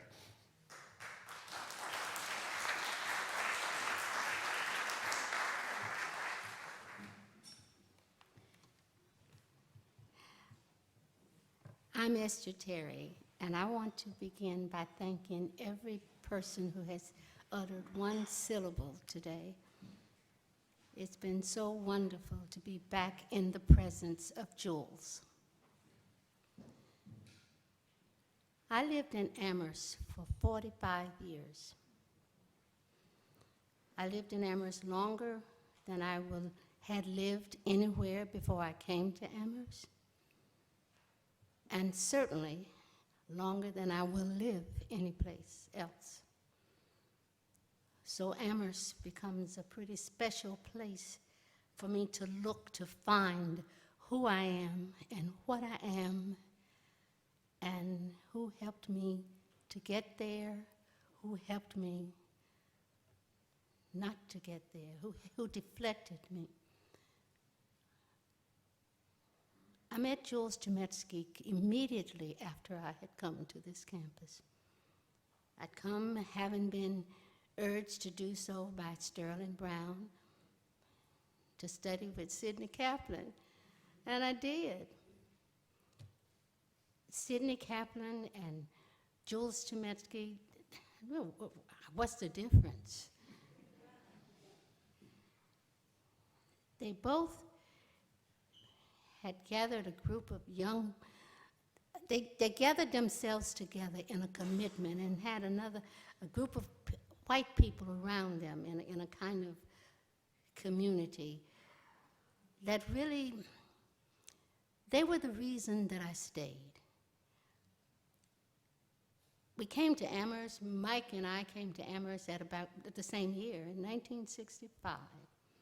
If you remember the 60s, at every institution of higher education across the country, practically, there were sit-ins and there were protests and there were building takeovers and there was a clamoring from black people that get the country to do what was long overdue, and that was to admit that black people were human beings and a part of this country, and not only that, needed to be embraced, needed to be given the space to be who we were. We were excluded from practically everything, including, of course, higher education. When I came to Amherst, I think there might have been 10 students, 10 people altogether that could, there was not enough people here to make a critical mass. We were told when we got here that, I was told that that there was no graduate student housing, but that there were people in the community who would let rooms to us. And we could go to a place on the campus to get addresses and phone numbers and call them up, and they would say, yes, come. So let me tell you what happened for about a week. I'd call up, and I got the list, and I would call up, and I'd say, I'm Esther Alexander. I'd like very much to have a room. I noticed that you have a room for lead. I'd like to take that. I would like, yes, come along, Miss Alexander.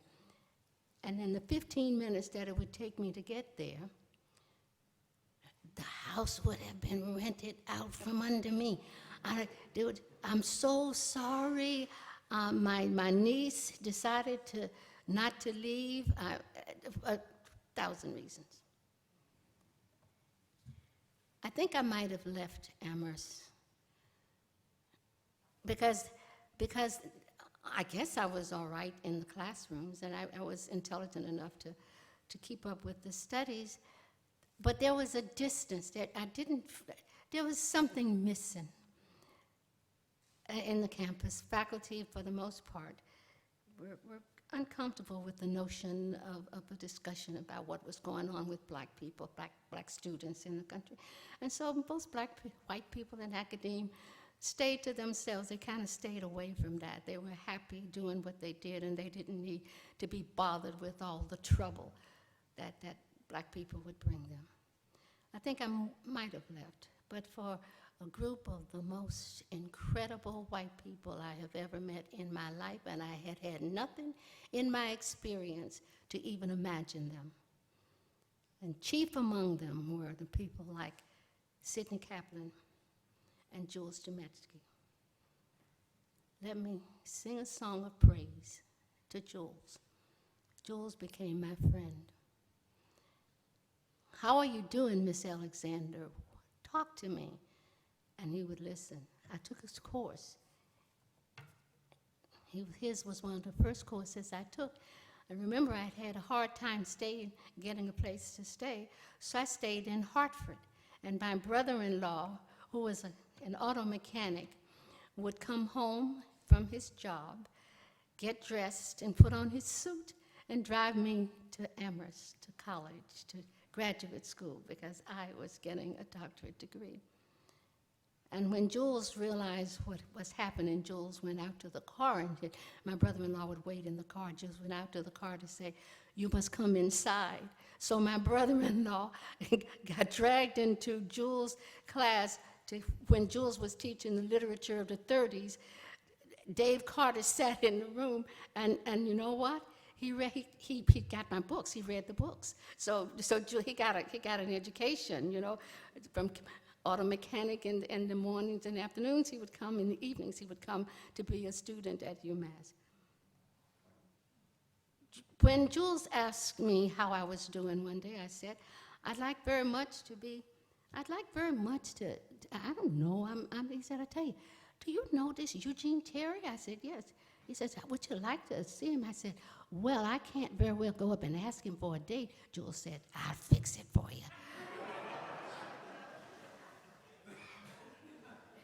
And he did. He invited me. He said, I'm going to invite you, Ann and I are going to invite you to dinner on Meadow Street. Now, Miss Alexander, don't drive. I'm going to call Eugene Terry, and I'm going to tell Eugene Terry to pick you up. I'm going to ask him to pick you up. And that's how we got our first date. You know what happened there. I married Eugene Terry. Eugene Terry and I then, maybe about a year and a half later, bought the house that on Meadow Street. It was the house that we'd had our first date, where we'd gone for our first date. And Ann and Jules greeted us in the house. When we got to the house, they had moved to Amity Street. And Jules and Ann sent flowers to the house when we moved into our house. It was such a pleasure to live for us until I left here in the house that belonged to Ann and Jules. But they moved to Amity Street, and that's where we went. That house was different, because at Amity Street, Jules held court. Anybody could go into that house. I think I met everybody. It was a house that one could go to at any time. I met Verna Sellers. I met Ann Petrie came there. Jerry Liebling, James Baldwin, and anybody who was a wonderful human being. Everybody came to that house. And I thought that it was so, I didn't know how important that house was to me and what it had added to my being at home, being a full person, where you could go into that house and Jules always had some good something to eat and would tell you that it was good. He knew exactly the right cheese. He knew exactly, he would say, and here is the right wine. So he fed your soul and your intellect, and it was a wonderful and an important experience. But Jules did something else. When we had begun to agitate, to ask for the building of an Afro-American Studies department, Jules joined ranks with us. And there was never, ever, ever a time when he wasn't there to help us get over whatever we had to get over by explaining to the campus what it is that we were about. Jules spoke for us as if he were us. As a matter of fact, I used to say that he was our kinsman. And he was. He was certainly my brother. He was certainly my mentor. But he was so importantly my friend. The last time I saw Jules, I had come to Amherst for something quite different, and Lisa Baskin and I took dinner over to his house. He'd had a knee replacement or something, and so he wasn't moving about. Anne was no longer with us. But I met the most wonderful, wonderful person. I met Joanne. And we had dinner together, Jules, Lisa, Joanne, and I. And Jules was happy and content and garrulous and forgetting that he had a bad knee. And he talked, and he was wonderful. And when I left, I was so pleased. I wrote him a letter to thank him. And I wrote Joanne, and I thanked him because he spent so much time with us, and I thought even that he was in pain. When I heard later that he was moving from Amity Street, I did an embarrassing thing. I gave way to my feelings and wrote him a very long letter telling him how much that house had meant to me. And I think I apologized to his children for having allowed us to, so many of us, to interrupt their lives and their relationships and their times. But it was like the end of an era. I was in North Carolina, and I felt so sad at the closing of the house on Amity Street, because that was the house that had meant so much to me for so many years. Just before I came here this week, I read a letter that had been sent by the Chancellor, the new Chancellor, Chancellor Subaswamy, I think. And he talked about a celebration of the record that has been made by the presence of blacks on the campus. John Bracey headed a committee to discuss, and I sat on that committee from North Carolina. And the Chancellor talked about how proud he was to reflect on the great contributions that had been made by the black presence on UMass Amherst campus. I thought of Jules and Sydney and thought maybe whenever we talk about that presence, we ought to begin by thanking the Chametzkys, the Kaplans, the Baskins, and so many others who were there, but especially those, because we have a song in our community that says, if it hadn't been for them, I think we wouldn't be where we are today in terms of what we look like as an honest institution here at UMass. We have not in UMass, for all of the progress that has been made, I know that there are things that we still need to do. We're a long way from having achieved a perfection in that regard. And I know that students are going to come to this campus tomorrow or the next day. Black students, Asian students, students who come from the other. And they will have their struggles with making the university respond to them and their needs. And for all of them, I wish them the presence of a Jules Chametzky and a Sidney Kaplan to help them in their fight. Because I know then they'll have a chance of success. Thank you so much for hearing me.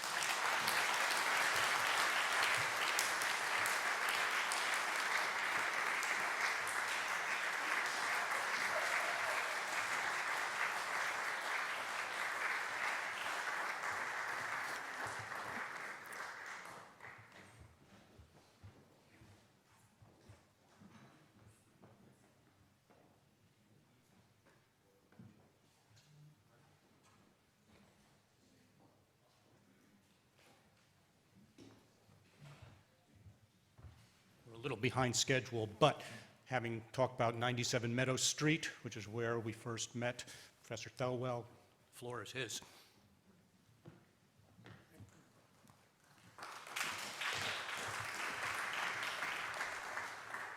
Good afternoon. I have stopped speaking publicly, but on an occasion, for a lot of reasons which I won't go into, but for on an occasion like this to honor Jules, I had to be present. And I want to thank the organizers for inviting me to do so. I think it's something that I owe to Jules, and something that I owe to my respect. I owe to myself. This section says, reminiscences of Jules by students, colleagues, and friends. All three categories apply to me, and I will begin as a student. As Esther said, we came here in 1965, and we ended in some of the first classes we did were Jules's class. And you will probably remember, Esther, in 1965, the country itself wasn't very aware of the implications of the policies that involved American soldiers in Vietnam.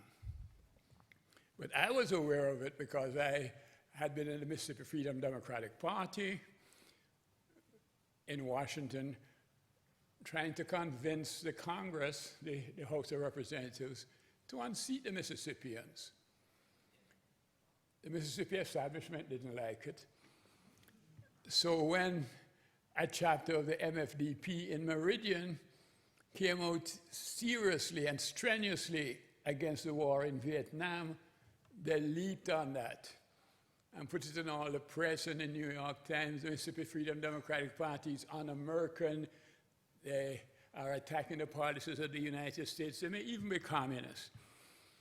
So if you're trying to persuade Congress to do something, and that's the propaganda that's coming back at you, you become very conscious of the war.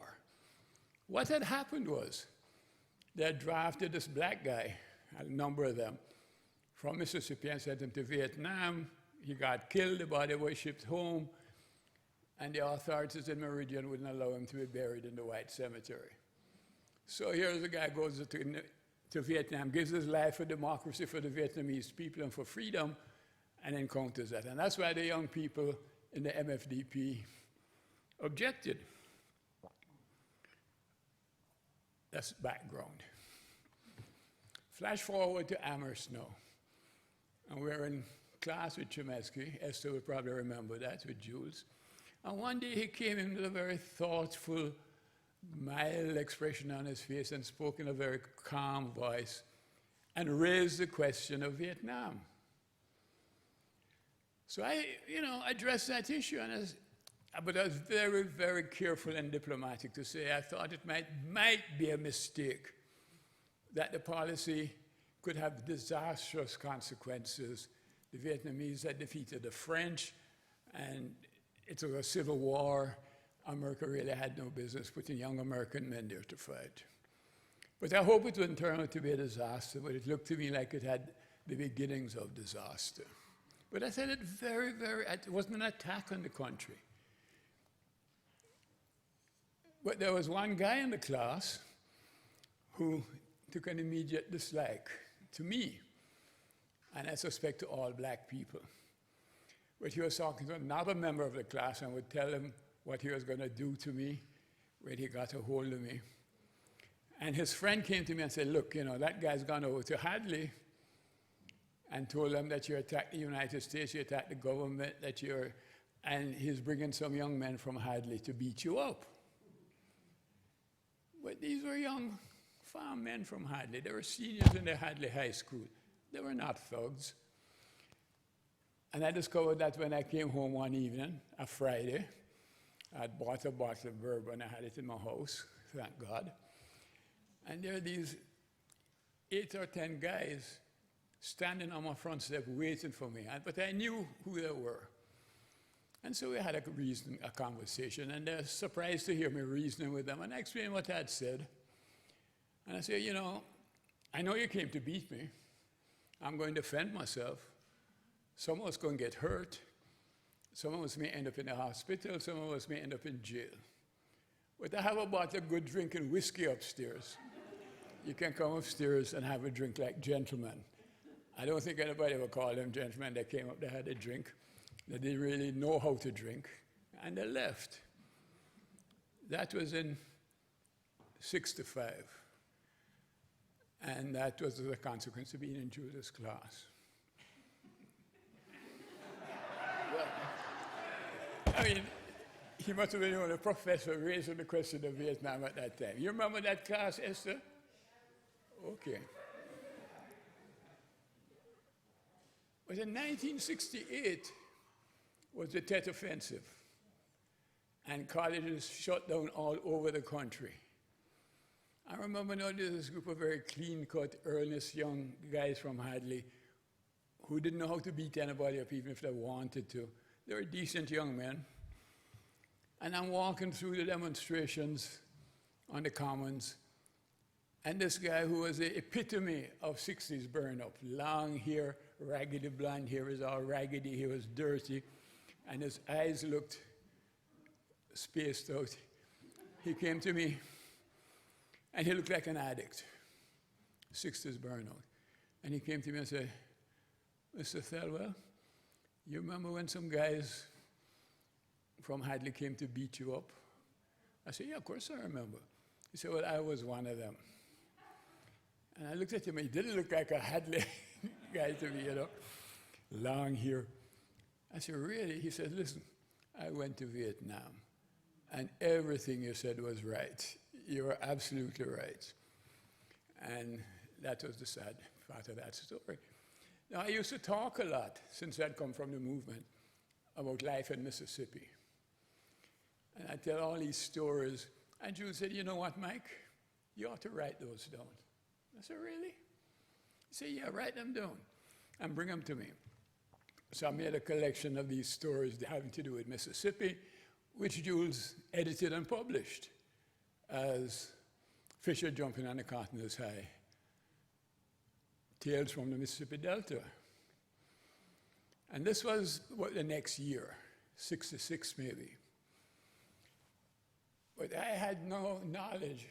I remember that guy got hostile to me in class because he probably thought I was too articulate a Negro. He really didn't like that.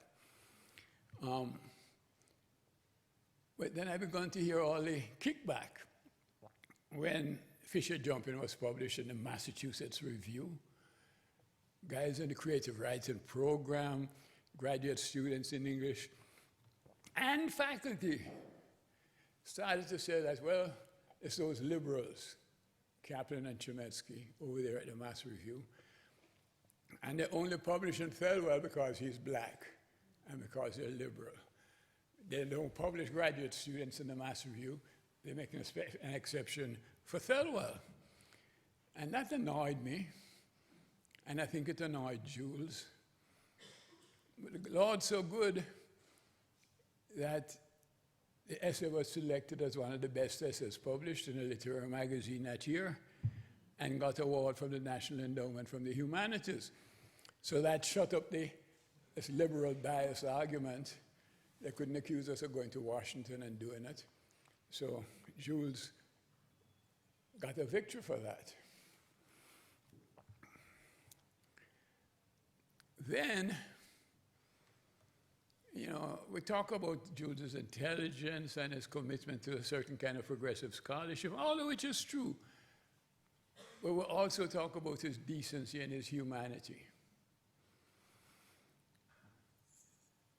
Before I got to know Jules very well, in 1965, when I was just in his class, my uncle, a real character, taxi driver from Brooklyn, drove my mother up to see how I was doing. And somehow, I didn't think I had the temerity to invite Jules, but he suggested that maybe he would like to come and meet my mother, something like that. So we're in this little house I was living in, and up comes my uncle. Now, my uncle's street name was, I can't remember who the character was, but he was the #1 most wanted man by the FBI. That's what my uncle was called, which would tell you something about his character. So Jules comes, my mother is here, and it's very, you know, it's the kind of thing you'd expect at professors meeting the parents of a student, and the professor says, which Jules did, how impressive the student was, how brilliant he was, how he could be anything he wanted to be, and my mother should be very proud. So Jules spoke in that manner, which is what a professor would say to a parent, I assume. Well, my uncle, the cab driver, is sitting there screwing up his face and looking at Jules, and probably didn't like that he was being so effusive in extolling my virtues. So he said, Professor, I got a question for you.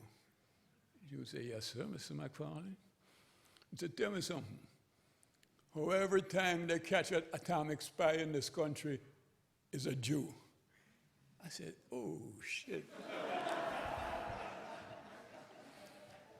I said, he just didn't say that, you know. But I didn't know Jules very well. And I didn't know how he would respond. I mean, I think he could get up and curse a few bad words and walk out. He could tell a man that this is not the kind of civilized discourse. And, you know, Jules had excellent reason for being upset. But Jules's response was an epitome of intelligence and diplomacy. He treated the question like it was an intelligent question, like it wasn't an insulting question, but he found a way to point out that in circles of polite society, that's not the kind of questions people ask. But he didn't make my uncle feel like an idiot. And he skirted around it, and I don't remember how he dealt with the question of the atomic spies, but he handled it. And I said, you know, can't remember now, this is 65, I don't know Jules very well. I said, this is a remarkable human being.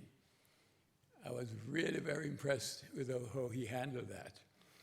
And another occasion very similar to that was a couple years later, when the Black Arts movement was in full swing, and there was a group of young black intellectuals, writers, poets, who were engaged in trying to wrest out from the establishment some space for black arts.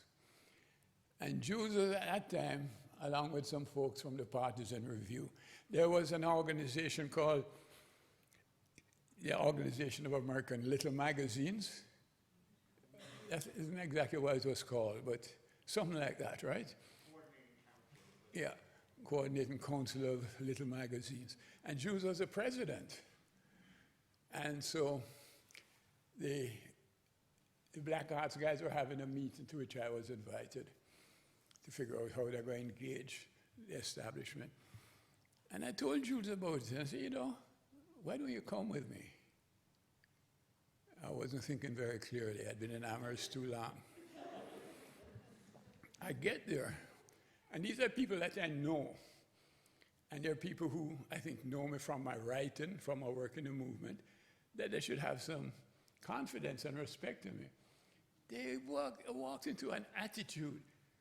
What Mike said was bringing this white man here for? What the hell do Mike think he's doing? Who the hell is this white man? And there was real hostility. And I got pissed because I said, they should know that I have enough judgment that the man I'm bringing is an ally. And I said that. And then Jules got up. And again, the way he handled that audience, at the end of it, they were cheering. At the end of it, they had a great deal of respect for him. And he pointed out that he really knew and sympathized and supported what they were trying to do, and that what little resources the literary community had wasn't being equally divided, and that he'd be willing to help them and go with them to the Coordinating Council of the Humanities and the Coordinating Council for the Arts, and help them to get their equal share. And they had expected that Jules was going to come in the same manner of the discourse that they were having, and it would be a hostile kind of meeting.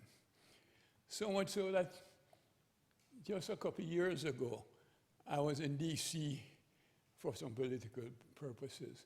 And A.B. Spellman, the poet, who was one of the guys here, he was here, we're talking. The first question he asked me, how is Jules? How is Jules doing?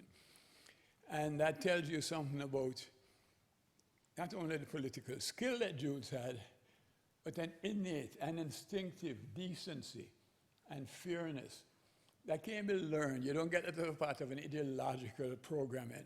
That was who Jules really was. There was one other incident. With being old, I might not be able to remember it till I sit back down.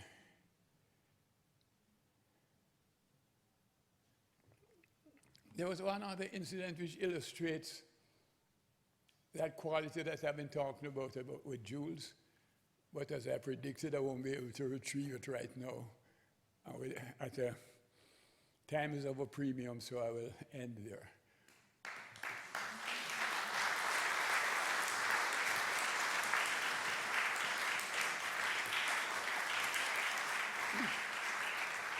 Yeah, thank you, Michael. And it was the Coordinating Council of Literary Magazines, and he always said he advocated for that name to sort of align with SNCC, Coordinating Council. And is Sandy ready? So Bruce is going to introduce, right? Yeah. Sandy Darity, or William Darity, but always Sandy to us. Go.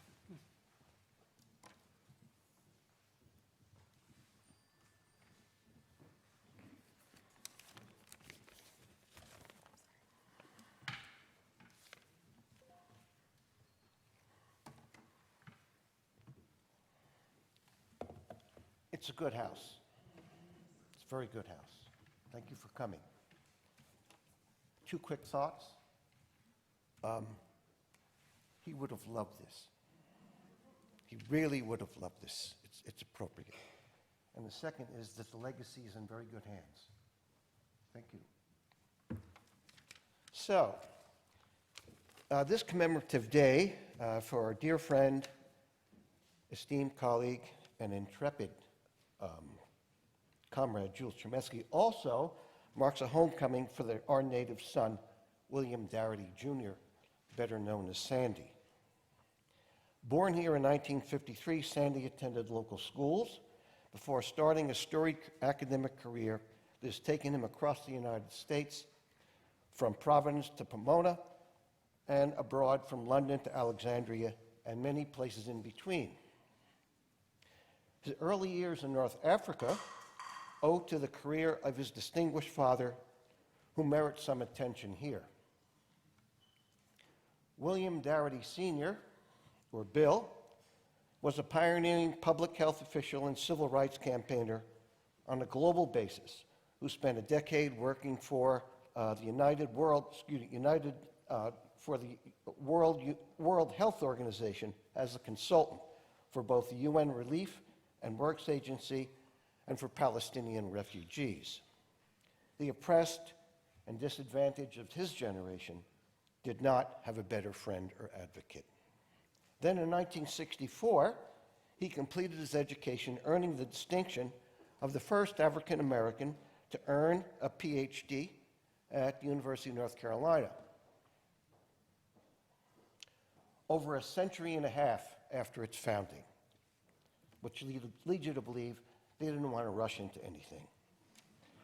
During the UMass faculty in 1965, he quickly transformed a fledgling public health program into a department and then a separate school, serving as his dean for many years. In the larger public arena, he sounded the alarm against the perils of the use of alcohol, and those who knew him best will tell you that he was a fearless advocate for birth control and family planning, centering this aspect on his career, as with others, on African American communities. We older folk on this campus, who founded the faculty union in the early 70s, remember him as the lone voice of reason and humanity and sanity among a militantly anti-union administration, the only one of his fellow deans who understood what we academic unionists were trying to achieve. The union is still here. It's still vital. It's still on the way to achieving its goal of making this a better place to work. Distinction followed his son at an early age. An outstanding student at Amherst High School, Sandy attended Brown, where he graduated cum laude, earning a Marshall Scholarship, which is awarded annually to, quote, intellectually distinguished young Americans and their country's future leaders. Graduating in 1974, he spent a year at LSE, the London School of Economics, and then completed his education with a PhD in economics at MIT. Though Sandy worked at UNC from 1983 until 2012 and moved on to Duke, he has held numerous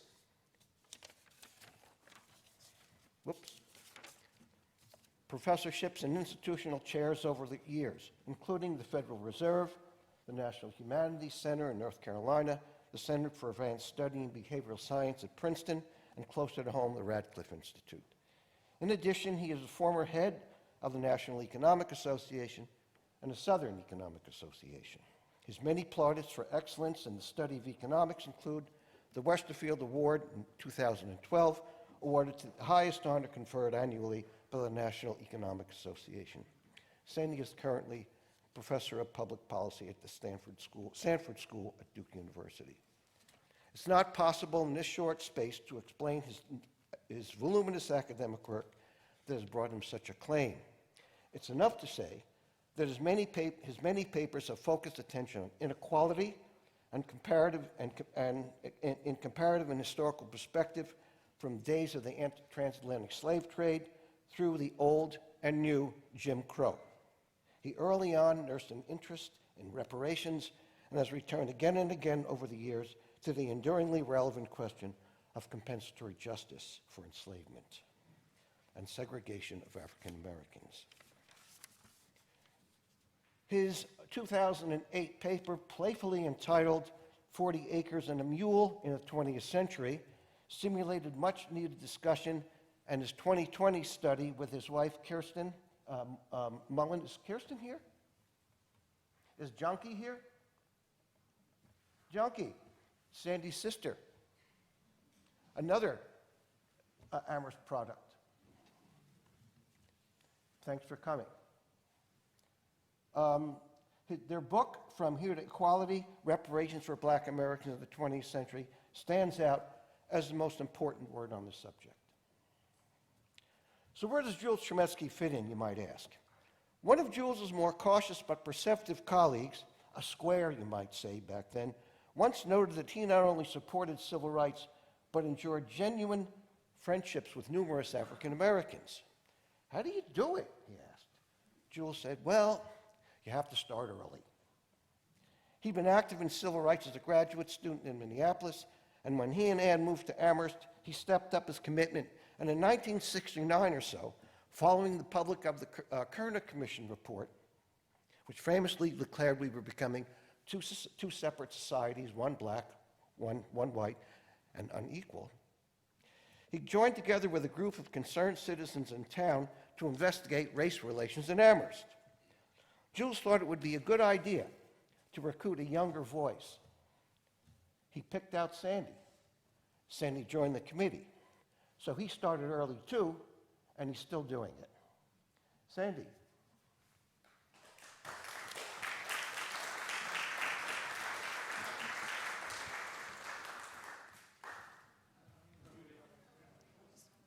Just one moment.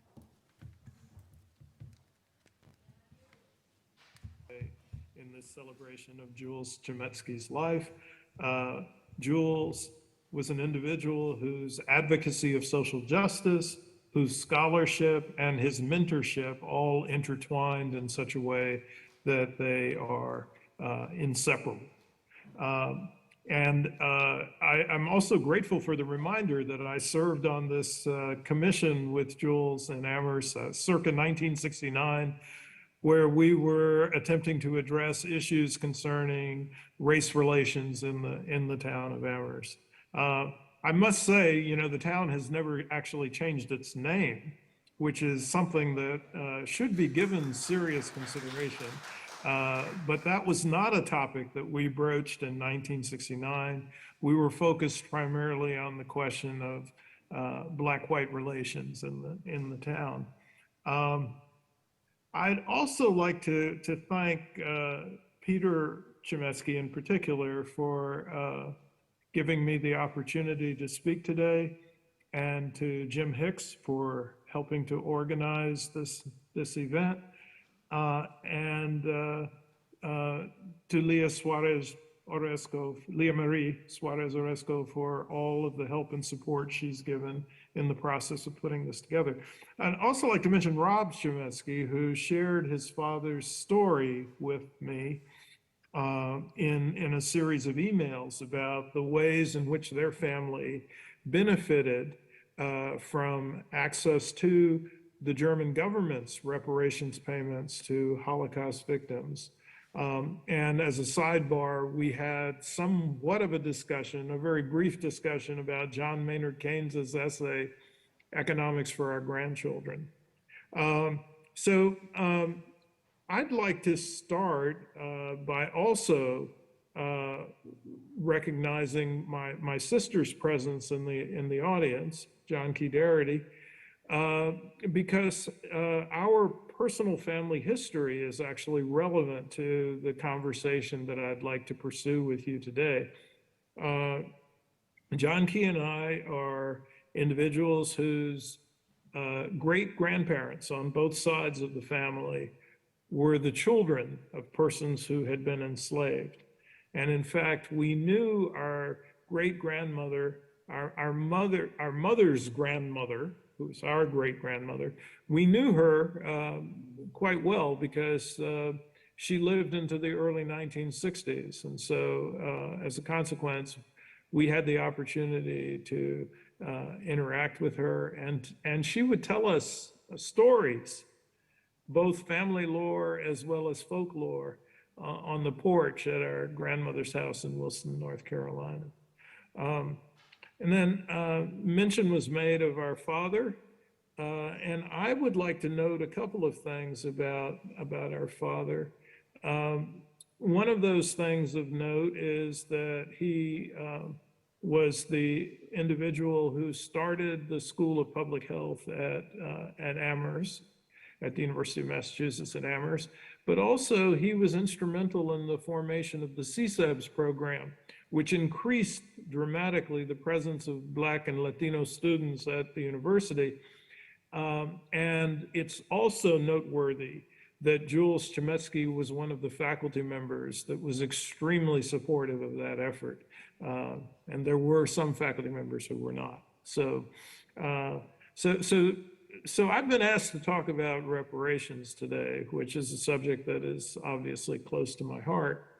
And I'd like to start by talking about what a reparations program in the United States should look like.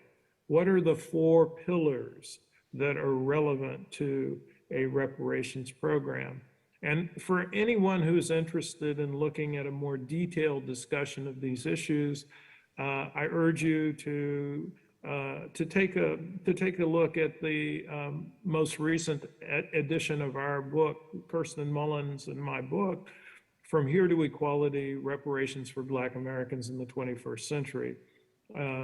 We provide kind of a compact discussion of some of the relevant issues in the preface, a new preface to the book. But in the final chapter of the book, chapter 13, we actually attempt to sketch what a reparations plan ought to look like.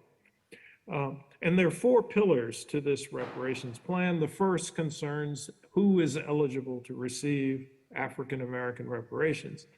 And we emphasize the notion that it is Black Americans whose ancestors were enslaved in the United States. We offer 2 criteria for eligibility. The first is what we refer to as a lineage standard. So an individual would have to demonstrate that they have at least one ancestor who was enslaved in the United States of America. And then the second is what we refer to as an identity standard. And the identity standard has it that an individual would have to show for at least 12 years before the enactment of a reparations plan or a study commission for reparations that they self-identified as Black, Negro, African American, or Afro-American. The concept here is that the eligible community for reparations from the United States government must be those individuals who are descendants of the persons who were denied the 40-acre land grants that they were promised in the aftermath of slavery as restitution for their years of bondage. That's the relevant community. That's the community that has had to experience a series of atrocities that have taken place after slavery ended that have resulted in a cumulative condition of disadvantage, persistent disadvantage for that community. So that's the first pillar. It's the eligibility standard. The second pillar concerns what the objective of a reparations plan must be. And from our perspective, that second pillar involves elimination of the racial wealth gap in the United States. We argue that the racial wealth gap is the best intergenerational economic indicator of the cumulative consequences of white supremacy in the United States. And so from that standpoint, it sets the target for what should be addressed as a priority for a reparations program that engages with monetary compensation for the harms and damages that have taken place. If you think about it, there's at least 2 approaches to attempting to try to calculate what a bill should be for reparations. First approach is to attempt to itemize all of the harms that have been inflicted on a particular community, and then try to assign a monetary value to each of those harms and then add it up. And this is what we refer to as the itemization strategy. But a second approach is to identify a single summary measure that captures the range of effects and harms and damages that have influenced and affected the economic position of that community in the present moment. And so we have argued that because the itemization approach is one that is going to be very difficult to handle due to the lack of adequate information about all of the atrocities that have taken place, that it's better, it's more convenient, it's more efficient to come up with a summary measure. And the summary measure that we have focused on is the racial wealth gap. Now, what would this entail? It would require an expenditure of at least $14 trillion on the part of the federal government to eliminate this gap or differential in net worth between Black and white Americans in such a way that you brought the Black level of assets up to the comparable level of assets that are held by white Americans. This in turn would amount to approximately a $350,000 expenditure per each of the 40 million Black Americans whose ancestors were enslaved in the United States. Third pillar of this addresses the question of who should pay. And from our perspective, it's the federal government that has responsibility for meeting the reparations bill. This is for two reasons. The first reason is it's the federal government that has the capacity to meet the bill. And the second reason is the federal government is the culpable party. What do I mean by capacity to meet the bill? Well, states and localities cannot do it, and I'm going to talk about this a bit more in a moment. But from a collective standpoint, if you were to take all of the budgets of state and local governments and combine them in a given year, their annual budgets are less than $5 trillion. However, the bill for reparations is at least $14 trillion. So it would be an immense challenge for states and localities to attempt to manage to meet a bill of that order. But as I also said, it's the federal government that's the culpable party. I mean, if we think about the origins and generation of the racial wealth gap, it's a consequence of federal policies. We can begin with the failure of the federal government to provide the formerly enslaved with the 40 acres that I mentioned a moment ago. But we also have to pay attention to the fact that at the same time, the federal government was providing 1.5 million white families with 160-acre land grants in the Western territories as the nation completed its colonial settler project. It is estimated today by Trina Shanks-Williams that 45 million living white Americans are beneficiaries of the Homestead Act land patents. Further down the road, the Black community in the United States encountered nearly a century of legal segregation, or American apartheid, which was fully sanctioned by the federal government, fully sanctioned by the Supreme Court in particular. And at the same time that this process of legal segregation was being established and maintained, there was a series of upwards of 100 massacres that took place all across the country. White terrorist massacres directed against Black communities that resulted not only in the extensive loss of Black lives, but also the seizure and appropriation of Black-owned property by the terrorists, resulting in a further aggravation of the racial wealth gap. In the 20th century, the federal government shifts away from asset building via land distribution to asset building by promoting home ownership. And in the process, it does this in a highly discriminatory fashion. So ranging from the application of restrictive covenants to redlining, which was essentially a public-private partnership between local banks and the Federal Housing Administration, to the discriminatory application of the GI Bill, where the provisions of the GI Bill that were intended to support home ownership were overwhelmingly directed towards white returning GIs from World War II and underwhelmingly directed towards Black GIs returning from World War II. And this is the case whether you were talking about North or South.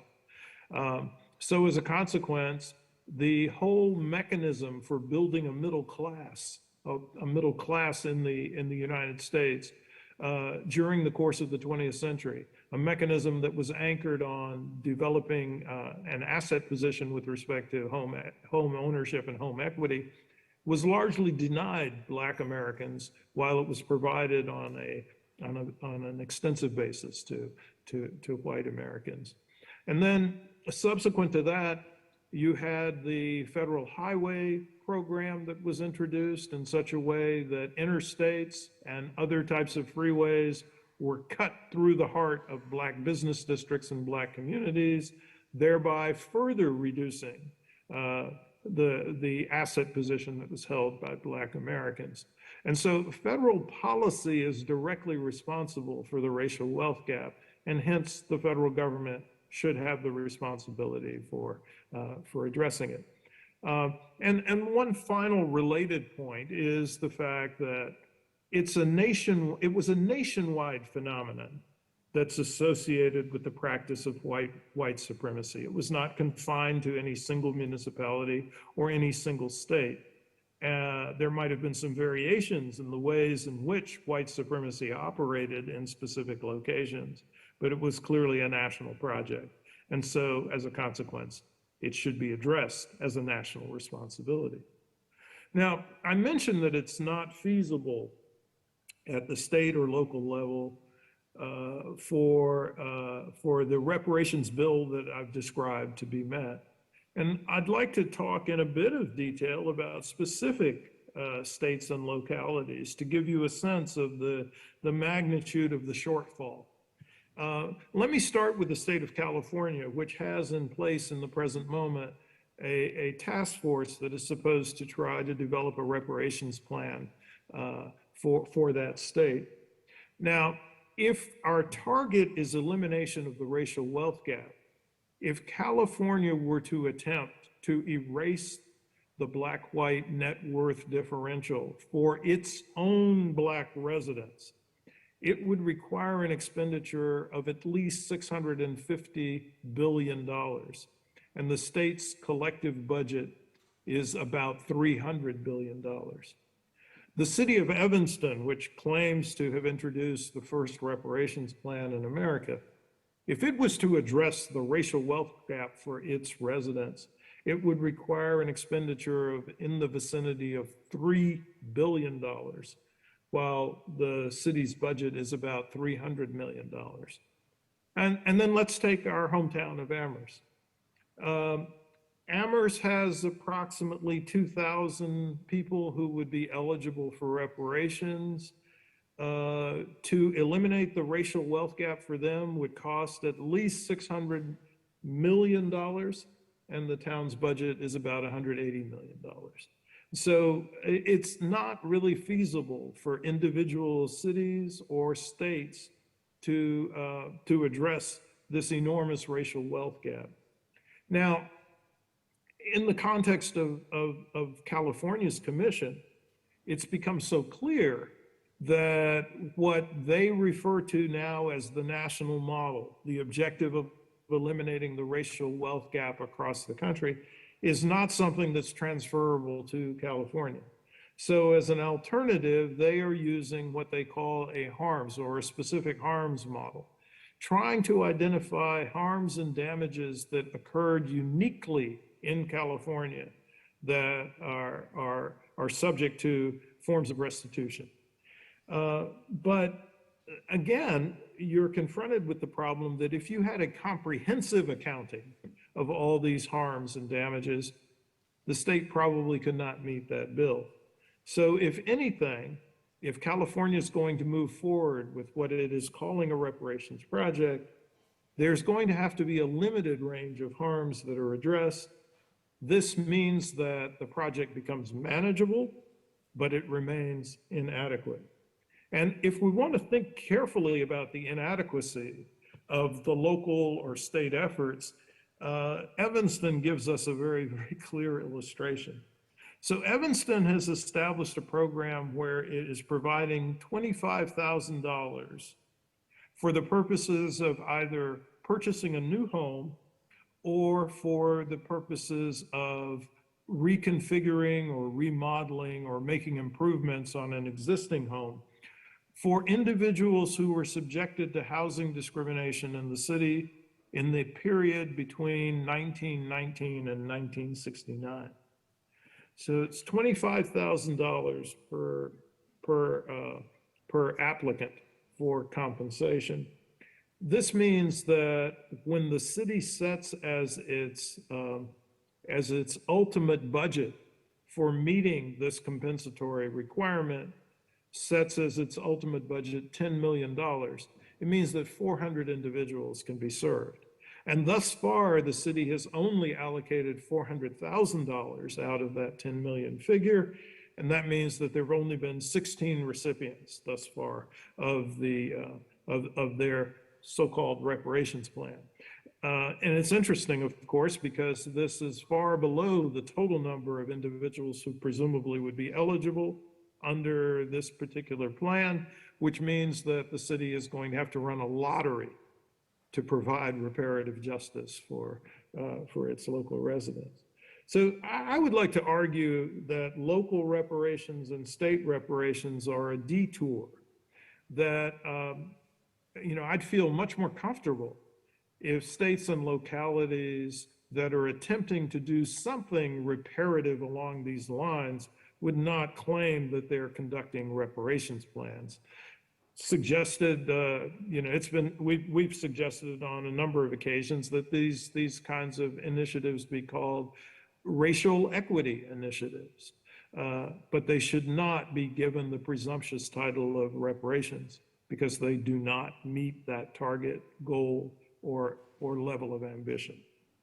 Now, it's also interesting to note that there's a tremendous degree of difficulty associated with private individuals attempting to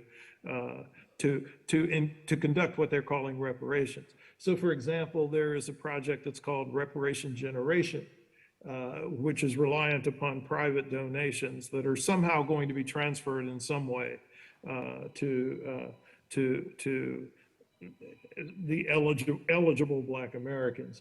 At the moment, to the best of my knowledge, they have raised a total of $50,000. So if you're thinking about this carefully, if each individual eligible recipient is owed or is due $350,000, they can only partially support, in a fractional way, the amount that is due to a single individual. To give you a clearer sense of the magnitude of the difficulties involved here, is that if you had a situation where private donors made contributions of $1 billion per month to a reparations fund, or the equivalent of $12 billion per annum, it would take a millennium to reach $14 trillion. So states and localities can't do it. Private individuals and organizations are highly unlikely to be able to do it. The federal government is the culpable party. We should focus on the federal government as being responsible. And it would be fantastic if people would devote the energies that they are placing on so-called local reparations efforts or on individual or personal reparations efforts on the task of lobbying and petitioning the federal government to do the right thing. One last set of observations I'd like to make before I close out. And this concerns another detour, because I view local and state reparations as a detour away from the true project of reparations that I described in terms of the 4 pillars. But there's another detour, and it's a detour that I think is not widely recognized, in part because people have not actually read this piece of legislation. And that is H.R. 40, which purports to establish a commission that would provide Congress with proposals for reparations. H.R. 40 is actually a sham piece of legislation. And it's a sham piece of legislation for 2 reasons. There's a substantive set of reasons, and there's a structural set of reasons. The substantive set of reasons have to do with the fact that the H.R. 40 provides no directives to the commission about what the content of the reparations proposals are that they have to bring forward to Congress. And so as a consequence, there's no provision that the 4 pillars that I described must be components of the reparations plan that is brought forward. It's entirely open-ended. And it means, of course, that the commission could make the decision that all that's required is for a new apology or formal apology to be made by Congress for all of these atrocities that have been inflicted on the Black American community whose ancestors were enslaved here. But there's also a set of structural problems with the legislation. The first of these structural issues concerns the fact that the Federal Advisory Committee Act is not applicable to this commission. The Federal Advisory Committee Act is the act that compels committees or commissions that are appointed by Congress or set up by Congress to be transparent in their operations. The HR 40 Commission could conduct all of its deliberations in secrecy and in privacy, and no one would know what the thinking was until the report was finally released. So this is a very peculiar provision. And we think that for an issue of this significance in terms of our nation's history and its present moment, it's vital that any commission of this type have publicly available deliberations. Secondly, the act provides for payments of salaries to the individual commissioners on the order of $170,000 per annum. And if the commission would operate for 18 months, as is specified in the current version of the law, that means that individuals would receive salaries closer to the order of $240,000.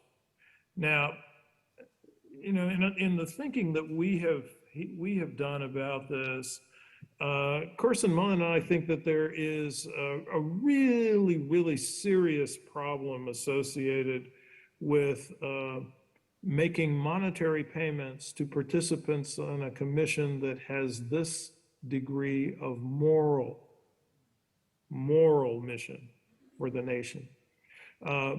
We don't think individuals should be sitting on a commission of this type who are there primarily because they're going to get a high salary. So there's no question that individuals may be faced with certain types of expenses for participating on this commission, and those expenses should be met. It's also clear that there should be a paid professional staff to support the commission, but the individual commissioners themselves should not